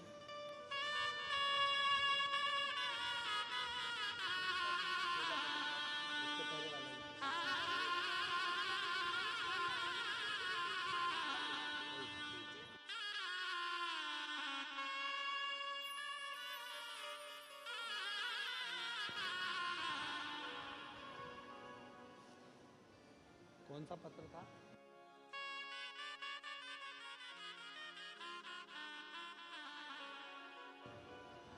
इनकी बेटी को एक तकलीफ थी, डॉक्टर के हिसाब से वो ठीक नहीं हो सकती थी, हाइपर एक्टिव थी। वो डॉक्टर ने कह दिया था वो ठीक नहीं होगी, पर बाबा की कृपा से 13 साल की बेटी पूर्ण तरह से स्वस्थ हुई है। एक बार जोरदार ताली बजाकर साधु। शिव शिव है, शंकर शंकर। और महादेव नमन चरणों में स्वीकार कीजिए, सबका किया है मेरा भी उद्धार कीजिए, उद्धार कीजिए। एक बार आप भी बोलो, महादेव नमन चरणों में स्वीकार कीजिए, सबका किया है मेरा भी उद्धार कीजिए, उद्धार कीजिए। है त्रिपुंडधारी, है त्रिशूलधारी, है त्रिपुंडधारी, है त्रिशूलधारी। चरणों में तेरे बाबा जी पावन है चारों धाम। चरणों में तेरे बाबा जी पावन है चारों धाम। तेरी देव करते वंदना, पूजे सीताराम। तेरी देव करते वंदना, पूजे सीताराम। हो जाए पूरी कामना, हो जाए पूरी कामना। उपकार कीजिए, सबका किया है मेरा भी उद्धार कीजिए, उद्धार कीजिए। हे त्रिपुंडधारी, हे त्रिशूलधारी, है त्रिपुंडधारी, हे त्रिशूलधारी। शिव शिव है। कितना भरोसा होगा। डॉक्टर ने कह दिया कि लंग्स में गठान है, कैंसर है, और शिव पर कितना भरोसा करा होगा। मैं श्री श्याम सुंदर लाहौटी जी को बहुत बहुत साधुवाद देता हूं कि आपका भरोसा आपको जिता दिया, आपका भरोसा आपको जिता दिया।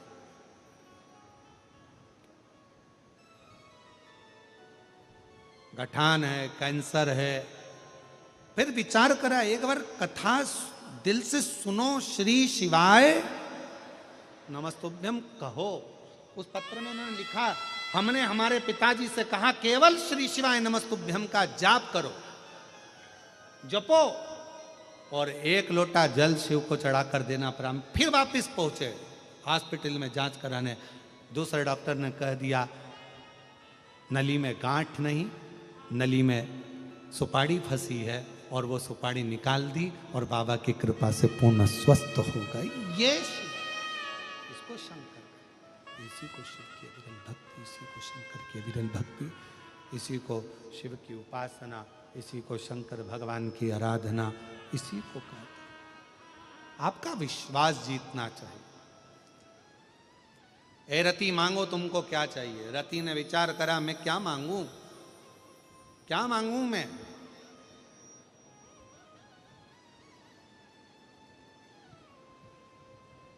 क्या मांगू मैं भगवान, क्या।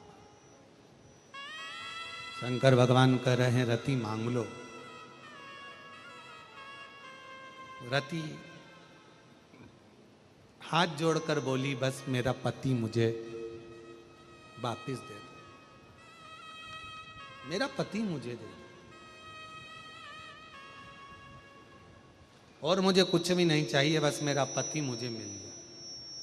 शंकर भगवान बोले, वो तो भस्म हो गया। कामदेव तो मेरे सामने जलकर भस्म हो गया और तुम कह रही हो कि मुझे पति दे दिया। अब वो कामदेव तो भस्म हो गया तो मिलेगा कैसे। रति ने कहा कि आहूं में असर होगा, घर बैठे बुलाएंगे, तुम रूठे रहो भोले, हम तुम्हें मना लेंगे। तुम कहते हो भोले हमें काशी प्यारी है, तुम कहते हो भोले हमें काशी प्यारी है। एक बार तो आ जाओ, काशी भी बना देंगे। एक बार तो आ जाओ, काशी भी बना देंगे। तुम रूठे रहो भोले, हम तुम्हें मना देंगे। बाबा आप कह रहे हो कि मेरा पति जलकर भस्म हो गया, मेरा पति कामदेव जलकर भस्म हो गया, आप कह रहे हो। रति मुस्कुरा कर कहती है शिव जी के सामने, मैंने आपकी आराधना करी है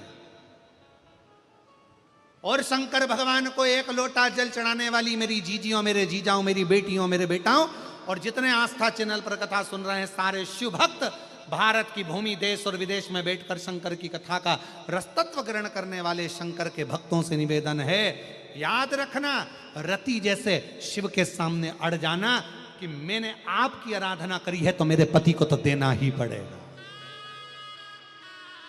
मैंने आपकी आराधना करी है, आप कह रहे हो कि मेरा पति भस्म हो गया।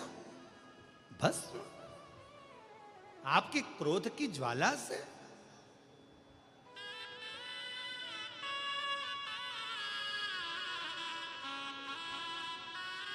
मैं जानती हूं ये कठिन है और तुम कहते हो भोले हमें गंगा प्यारी है।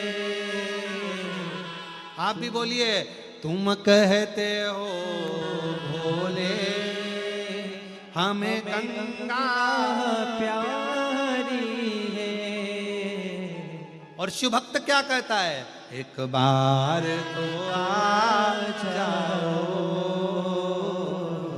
गंगा भी बुला लेंगे। एक बार तो आ जाओ, गंगा भी बुला लेंगे। तुम रूठे रहो भोले हम तुम्हें मना लेंगे। बाबा ऐसे काम नहीं चलेगा। मेरा पति भस्म हुआ, आप जानते हो, मेरा पति भस्म हुआ दुनिया जानती है, पर मुझे मेरा पति चाहिए।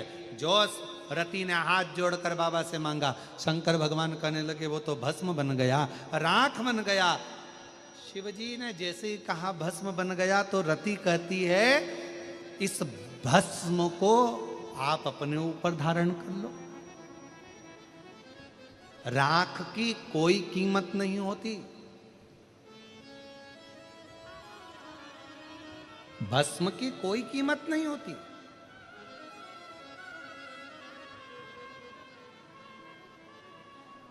अच्छा एक बात बताओ, कचरे की कोई कीमत होगी? अरे जम के तो बोलो नहीं। पर वही कचरा अगर किसी सुनार की दुकान का हो तो, अब जम के बोलो, कीमत होगी कि नहीं होगी? कचरे की कीमत नहीं है, पर कचरा अगर सुनार की दुकान का है तो उसकी कीमत है। राख की कीमत नहीं है, भस्म की कीमत नहीं है, पर वही भस्म यदि शिव पर चढ़ी है तो वो कीमत वाली है, उसकी कीमत है।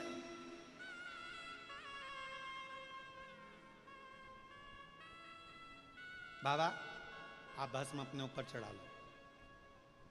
आप कामदेव जलकर भस्म हो गया, वो कामदेव की जली हुई भस्म आप अपने ऊपर चढ़ाओ, आप अपने ऊपर धारण कर लो। शंकर भगवान बोले मेरे ऊपर तो पहले की भस्म चढ़ी हुई है, मेरे ऊपर पहले से ही भस्म चढ़ी है। कौन सी? मेरी धर्म पत्नी सती जो जलकर भस्म हुई थी, उसकी भस्म मैंने तन पर धारण करी है। बाबा आप इनकी भी भस्म धारण करो।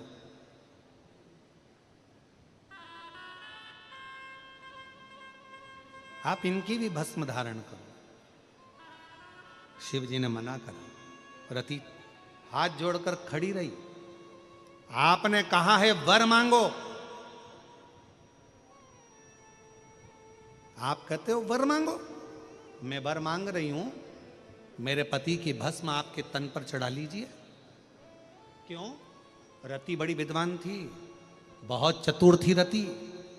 रति को मालूम है शंकर भगवान के तन पर सती की भस्म चढ़ी है तो सती को वापिस जन्म लेना पड़ेगा और शंकर की होना पड़ेगा। सती वापिस जन्म लेगी और रति जानती है अगर कामदेव की भस्म शिव के शरीर पर चढ़ गई तो कामदेव भी फिर जन्म लेगा और कामदेव मेरा होकर रहेगा। एक बार भस्म चढ़ना चाहिए, बस एक बार बस। और शिवजी मना कर रहे हैं, मैं कामदेव की भस्म अपने शरीर पर धारण नहीं करूंगा, मेरे ऊपर तो सती की भस्म चढ़ी है।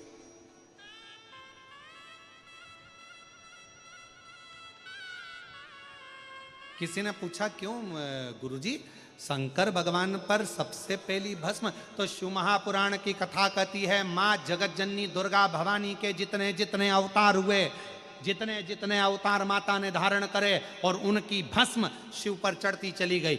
जिस देवी की भस्म चढ़ती थी उसको दूसरा रूप लेना पड़ता था, फिर भस्म चढ़ी फिर रूप लिया, फिर भस्म चढ़ी फिर रूप लिया। ऐसे भस्म का प्रतिबिंब शिव कथा कहती है कि शंकर भगवान, और इसीलिए शायद दुनिया के लोग शिव भक्त कहते हैं कि इतनी कृपा करना भोले बाबा कि जब भी जन्म मिलेगा सेवा करेंगे तेरी, और कहते तुमसे बाबा शरण पड़ेंगे तेरी। देना साथ हमारा बाबा, बन कर के तुम साथी, देना साथ हमारा बाबा, बन कर के तुम साथी। बम बम भोलानाथ है हमारा तुम्हारा, तुम्हारा हमारा। बाबा इतनी कृपा करना, मेरे तन की जब भस्म बने तेरा श्रृंगार हो जाए। अगर तुझ पर चढ़ गई मेरे भस्म तो मैं जानती हूं कि मेरा अगला जन्म होगा और मैं तुम्हारी होंगी और तुम मेरे होगे, इसके सिवा कुछ भी नहीं, कुछ भी। लिंग पुराण में एक वर्णन आता है बड़ा सुंदर कि शंकर भगवान पर भस्म चढ़ाने वाला और शिव का भस्म का श्रृंगार का दर्शन करने वाला, ये दोनों जब प्राण त्यागते हैं तो शंकर के ही पास हमेशा शिव के ही बनकर रहते हैं जब अगला जन्म पाते हैं।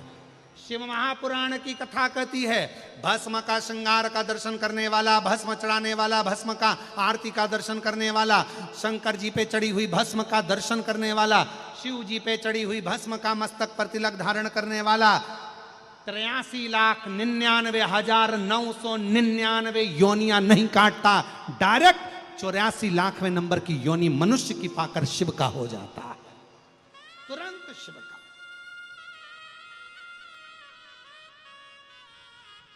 उसका जन्म बार बार नहीं होता। शास्त्र कहता है मनुष्य अगर प्राण छोड़ेगा तो वापिस उसको फिर छुपकली बनना पड़ेगा, झिंगुर बनना पड़ेगा, इल्ली बनना पड़ेगा, जलचर बनेगा, थलचर बनेगा, वायुचर बनेगा। कई लोग बहुत सारे ऐसा नहीं कि ना जाने कितने कितने रूप करना पड़ते हैं। जो ज़्यादा निंदा करता है, चुगली करता है, खूब गंदा गंदा बोलता है, दिन भर निंदा में डूबा रहता है, दिन भर निंदा करता रहता है, दिन भर बुराई करता रहता है, उसको अगला जन्म कुत्ते का मिलता है और कुत्ते का जन्म पाकर वो फिर गली में कुत्ते ऐसा भौंकता रहता है, क्योंकि जिंदगी भर उसने निंदा करी, खूब बुराई करी, बुराई करी, बुराई करी, बुराई करी, जगत में बुराई करता है तो अगला जन्म कुत्ते का पाता है। कुत्ता बनकर फिर वो गली गली में भौंकता रहता है और आखिरी में कोई नहीं सुनता तो भौंक भौंक के मर जाता है, क्योंकि उसने निंदा करी, बुराई करी। जो दिन भर छुपकर, एकदम चुप रहकर, छुपकर दिन भर अंदर ही अंदर एक दूसरे को कोसते रहते, जलते रहते, वो माथे में जुआ बन जाते, जुआ। फिर उनको कोई ऐसा निकाल लेता है और निकाल के अंगूठे पे रख के निपटा देता है, वो जुआ बन। तो जिन जिन के माथे में जुआ हो उसको देख लेना एक बार, तुम्हारी पड़ोसन ही हो सकता है। अंदर तुम्हें देख देख के जल रहा है, उड़ रहा है, अंदर अंदर बस भीतर से जले जा रहा है। इतना कैसे कर लिया, इतनी फैक्ट्री कैसे बना ली, इतना व्यापार कैसे बन गया, इतना मकान कैसे बना लिया, इतनी गाड़ी कैसे आ गई, इतना बंगला कैसे आ गया। जो अंदर से कुड़ता रहता है, एक ना एक दिन वो मरने के बाद, बोलो जम के बोलो, जुआ बन जाता है। और फिर उसको धीरे से निकाला जाता है, अंगूठे पर रख के निपटा दिया जाता है, जा फिनिश।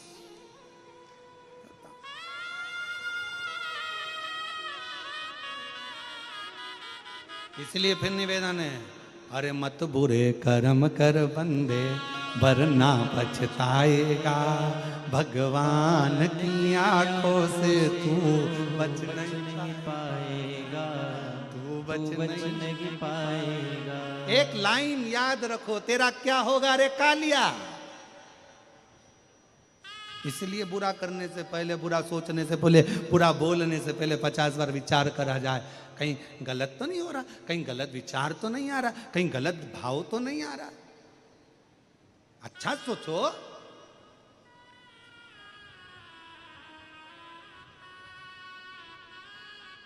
शिव कथा कह रही है, मेरे पति की भस्म, रति कह रही है कामदेव की भस्म आपने ऊपर चढ़ा लीजिए। शिव जी मना कर रहे हैं, मैं कामदेव की भस्म नहीं चढ़ाऊंगा, मैं कामदेव की भस्म नहीं चढ़ाऊंगा। और मेरा निवेदन इस व्यासपीठ के माध्यम से, हम इस व्यासपीठ के माध्यम से निवेदन करें, कभी मौका मिल जाए बाबा के भस्म का दर्शन करने का, कभी मौका मिल जाए मेरे महाकाल के भस्म आरती का, कभी मौका मिल जाए मेरे शंकर के ऊपर चढ़ी हुई भस्म को अपने मस्तक पर लगाने का, एक क्षण की भी देरी मत करना, एक क्षण की भी।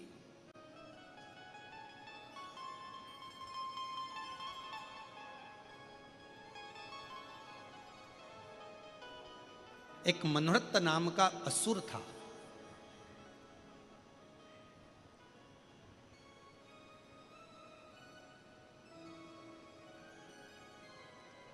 मनोरथ नाम का एक असुर बहुत पाप किया उसने, जिंदगी में बहुत पाप किया, बहुत।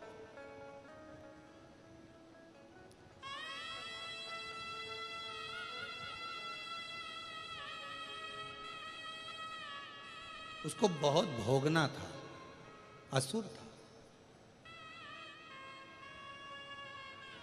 बहुत भोग लिया।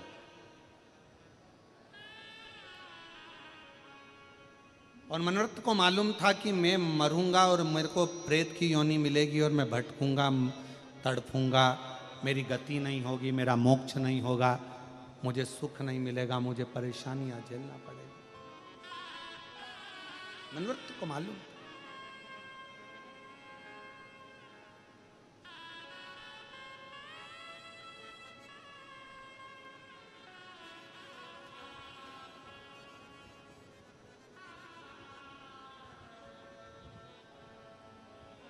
एक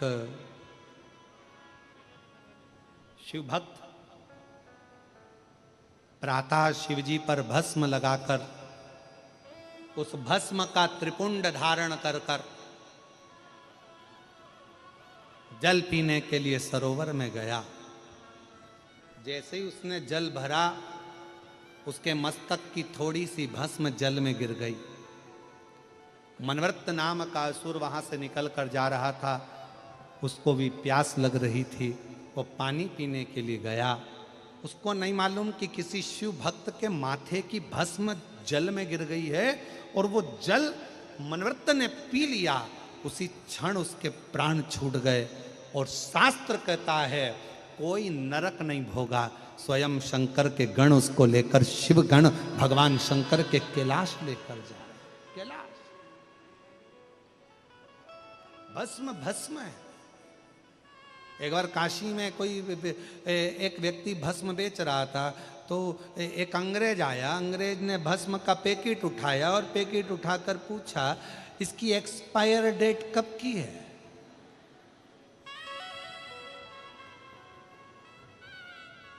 काशी में रहने वाले व्यक्ति ने भस्म के पैकेट को लेकर हाथ में कहा, इसकी एक्सपायर डेट का पता नहीं है, पर तुम जब तक सिर पर लगाते रहोगे तुम्हारी एक्सपायर डेट खसकती रहेगी।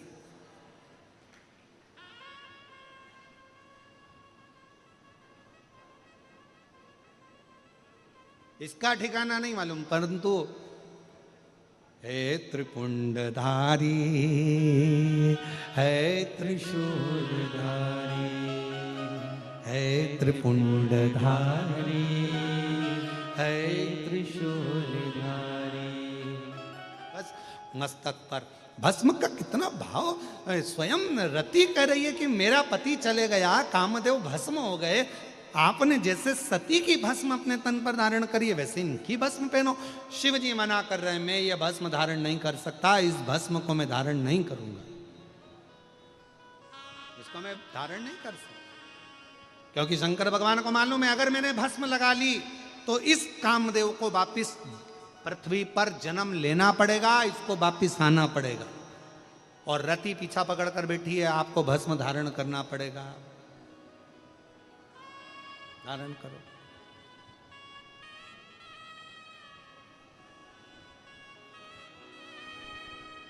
शिव जी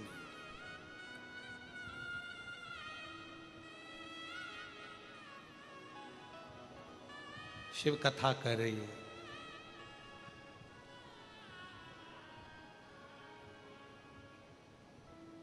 शिव महापुराण की कथा कह रही है। रति की आंख से आंसू बहने लगे। बाबा, आप ही ने तो अभी कहा था कि कुछ मांग ले, और मैंने मांगा और आप मुझे वो दे नहीं रहे हैं। शिव जी कहते हैं और कुछ मांग ले। नहीं, रति कहती है मुझे तो बस केवल, आप मेरे पति के प्राण नहीं दे सकते, मत दो, आप तो इतना सा करो ना कि मेरे पति की जो भस्म है वो अपने तन पर धारण कर लो, बस इतनी सी बात, और कुछ नहीं चाहिए।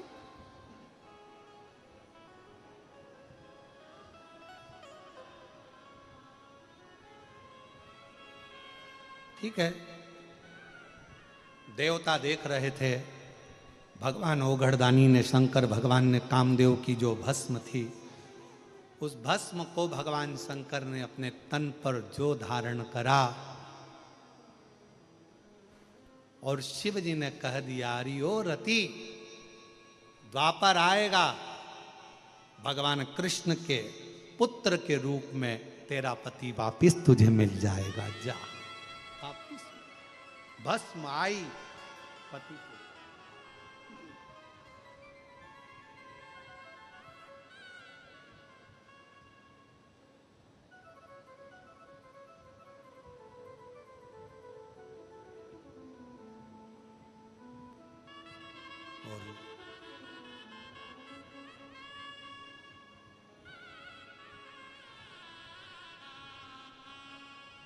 मेरी भस्म चढ़े आप पर हो उद्धार हमारा। बाबा, भस्म का श्रृंगार, भस्म का दर्शन और भस्म धारण करना, ये भगवान शंकर की अविरल भक्ति है। और मेरी जीजियों, मेरे जीजाओं, बेटियों, बेटाओं, मेरी माताओं, मेरे बुजुर्ग, मेरे माता पिता तुल्य जितने भी भाई बंधु बैठे हैं, आप सबसे निवेदन करूं, ज़्यादा नहीं तो प्रयास करा करो अपने घर में काशी की या उज्जैनी की या जो भी बड़ा शिवालय हो, वहाँ की थोड़ी सी भस्म अपने घर में होना चाहिए। क्यों? कभी कभी हफ्ते भर, 15 दिन, 20 दिन, 25 दिन में वो भस्म यदि हमारे कंठ पर, मस्तिष्क पर या अपनी जो अच्छी जगह है, कोई फैक्ट्री है, कोई दुकान है, कोई व्यापार है, कोई व्यवसाय है, अन्य जगहों पर कोई कह देता है इसने टोना कर दिया, कोई ने कहे उसने टोटका कर दिया, कोई ने कहे इस पे कुछ ने कोई जादू कर दिया। ना ना ना, शंकर की भस्म अगर किसी घर में है, शिव के शिवलिंग पर चढ़ी हुई भस्म यदि आपके पास में है, तो दुनिया का ना तो कोई टोना हो सकता है, ना कोई टोटका हो सकता है, ना कोई हवा हो सकती है, ना कोई हानि हो सकती है। शिव भस्म में वो बल हो, शिव भस्म।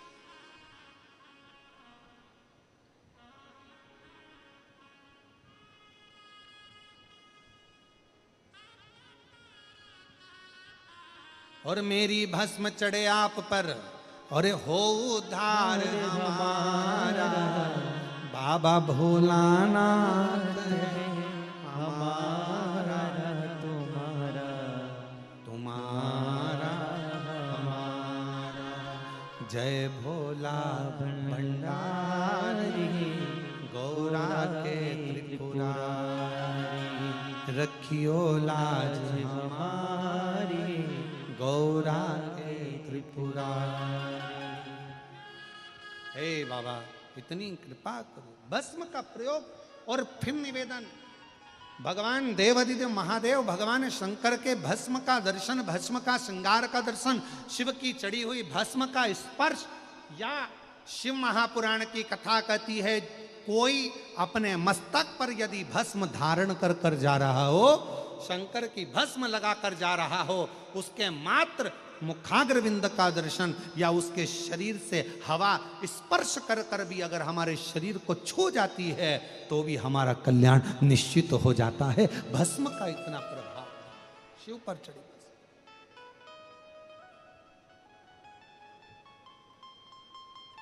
शंकर भगवान पर चढ़ी भस्म का इतना भाव, इतना।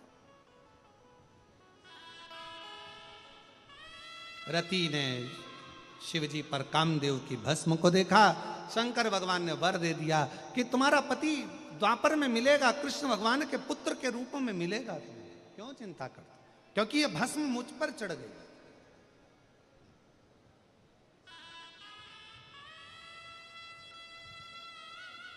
आप लोग कभी उज्जैन गए? कौन कौन गया है? जरा हाथ उठाओ। सब गए? भस्म आरती का दर्शन किस किस ने किया है? सबने करा है। कभी मौका मिले ना हमारी उज्जैनी में बाबा अवंतिका नाथ की नगरी में जाकर कभी बाबा के भस्म श्रृंगार का, कभी बाबा के भस्म आरती का, कभी बाबा के भस्म स्वरूप का दर्शन करें। कभी विश्वनाथ जी जाएं तो बाबा के भस्म स्वरूप का दर्शन करिए, भस्म आरती का दर्शन, बाबा का।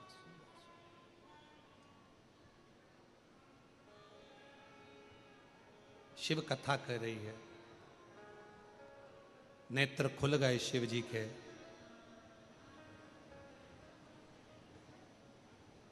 ब्रह्मा जी सृष्टि की रचना करना चाहते हैं पर उनके मन का भाव जो था वो छूट गया। शिव को पहचान नहीं पाए ब्रह्मा जी। एक पर्वत को घुमाना प्रारंभ करा और उस पर्वत ने शिवलिंग की आकृति ले ली। भगवान विष्णु जी से ब्रह्मा जी ने कहा आप चरण का दर्शन करो, मैं शीश का दर्शन करता हूँ। चरण भगवान नारायण को नहीं मिले, वापिस लौट कर आ गए और भगवान नारायण ने कह दिया कि मुझे चरण नहीं मिले। शंकर भगवान की आकाशवाणी होकर कहते हैं भगवान नारायण आपने सत्य कहा, इसलिए आज से आपका नाम सत्य नारायण होगा। सत्य नारायण।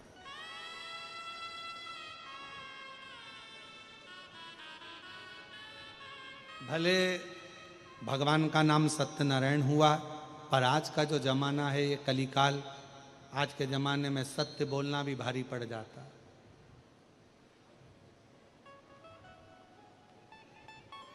आज का जमाने में सत्य बोलना बड़ा भारी है। आज के जमाने में किसी बेटी से कह दो कि शंकर जी के लिए चंदन घिसो, तो कई आजकल की बहुएं चंदन घिसे,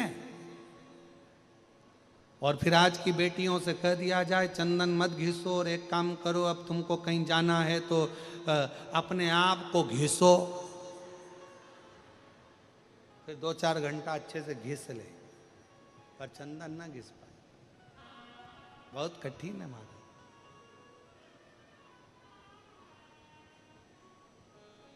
और अपना घिसा संसार के काम आया, पर भगवान शंकर के लिए जो चंदन घिसा वो हमारे आखिरी दम तक काम आया, अंतिम तक काम आया, कि अंतिम क्षण में भी वो चंदन का भाव था। अंतिम क्षण शिव कथा कह रही है, भगवान शंकर का चरित्र शिव महापुराण की कथा वर्णन करती है। सती माता जलकर भस्म हुई हैं। भगवान ब्रह्मा जी के मन में भाव जागृत हुआ है, और ब्रह्मा जी ने ऊपर मुख देखने के लिए गए पर नहीं मिला। आखिरी में ब्रह्मा जी नीचे आ गए, एक गौ माता को लेकर, एक केतकी के पुष्प को लेकर आ गए। शिव जी के सामने असत्य बोला, झूठ बोला।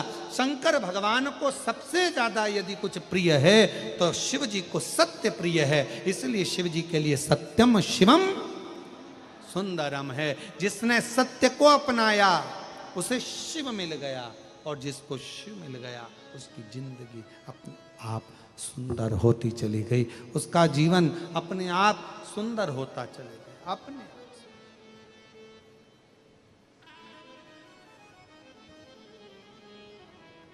पर आज के जमाने में सत्य बोलो भी तो कैसे बोलो, बहुत कठिन है हमारा सत्य बोलना आज के जमाने में।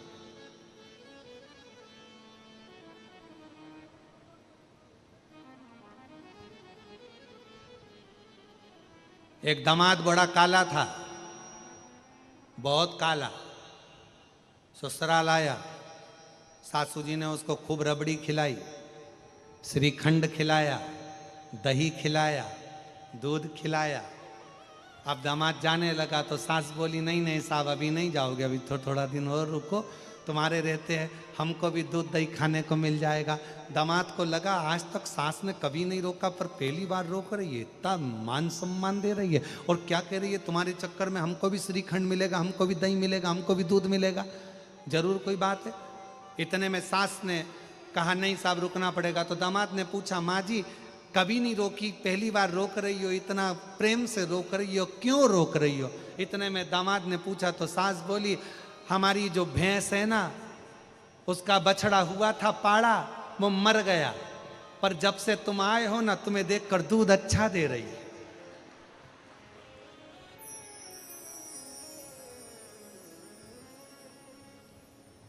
दामाद को लगा बताओ हम में और पाड़े में अंतर ही नजर नहीं आ रहा। अब वो सत्य बोल दी। आज के जमाने में सत्य सुहाता कहां है, पर शंकर को सत्य की प्रीति। ब्रह्मा जी ने झूठ बोला, शीश कटा, कर्मनाशा नदी प्रकट हुई, बट का पेड़ ब्रह्मा जी के मुख से प्रकट हो गया। बट वृक्ष के नीचे शिव जी बैठ गए तो शिव जी का नाम बटकेश्वर महादेव पड़ गए। बटकेश्वर। समय आया आगे माँ जगत जननी जगदम्बा पार्वती जी हिमालय राज के घर में प्रकट होती है, और बड़ा सुंदर शिव जी को दूल्हा बनाने की तैयारी है। पार्वती जी दुल्हन बने। हमारे यहाँ दूल्हे को कहते हैं बना, और दुल्हन को कहते हैं बनी। आप लोगों के यहाँ भी शायद हैदराबाद में कहते होंगे दूल्हे को बना, दुल्हन को जम के तो बोलो बनी। और दोनों में ही नहीं बनी तो काय का बना और काय की बनी? भाई दोनों में बने तो समझ लो कि बना और बनी है। बने का मतलब क्या होता है? शादी के 8 दिन पहले से गाते हैं बना जी बना जी बना जी। बना जी का मतलब बना के चलना जी। और बनी जी बनी जी बनी जी का मतलब है बनी रहना। जरा जरा सी बात में झगड़ा करके मायके मत आना, बनी जी बनी जी बनी जी। कितना 8 दिन पहले से गाते हैं, 8 दिन पहले से लगे रहते हैं, बना जी बनी जी बनी जी, इंदौर जाना जी, वहाँ से लहंगा लाना जी, फिर पहन के आना जी, फिर ऐसा जी, फिर वैसा जी। कितना कितना समझाते हैं, बनी जी बनी जी बनी जी बनी जी। मां लड़की नहीं कहते, दुल्हन नहीं कहते, मां बनी बनी और बना, कि बना कर चलना। ये जीवन बहुत कठिन है, तुम दोनों में बनकर चलेगी तो पूरा घर अच्छा चलेगा, और तुम दोनों में नहीं बनी तो पूरा घर बिखर जाएगा। इसीलिए बना कर चलना। शिव जी दूल्हा बने, पार्वती जी दुल्हन बनी, शंकर जी बना और पार्वती जी चलिए। सुंदर भगवान देव अधिदेव महादेव की सुंदर बारात जाने का समय, खूब सुंदर श्रृंगार, खूब सुंदर। दुनिया की पहली बारात थी, जहां दुनिया का एंड होता है वहां से शुरू हुई थी। कहां से? शमशान से शिव जी की बारात चालू हुई। नंदी पर बैठना था आगे से, नंदी का मुंह उधर, शिव जी का मुंह उधर। किसी ने पूछा भोले बाबा से, शादी हो रही है सीधे तो बैठ जाओ। शंकर जी बोले, हमारा कोई बाप नहीं, हमारा कोई भाई नहीं, बारात कैसे देखेंगे? आगे से नंदी देखेगा, पीछे से हम देखेंगे, इसीलिए उल्टे बैठे और चली बारात। सुंदर श्रृंगार कर कर,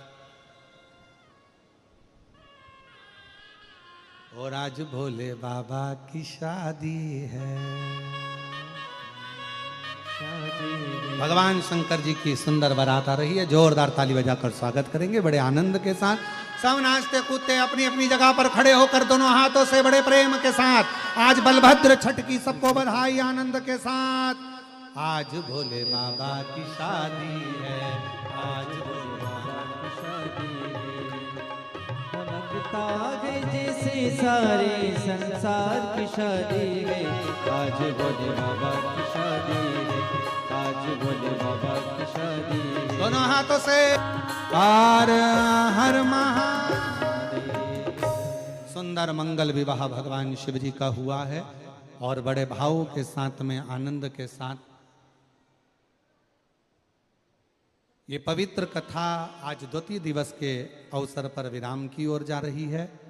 आरती का क्रम प्रारंभ होगा। कुछ नाम की सूचना आशीष जी दे रहे हैं।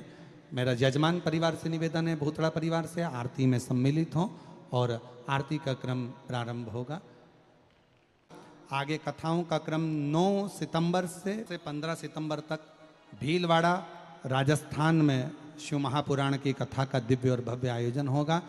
राजस्थान में 9 सितंबर से 15 सितंबर तक। हर हर महादेव।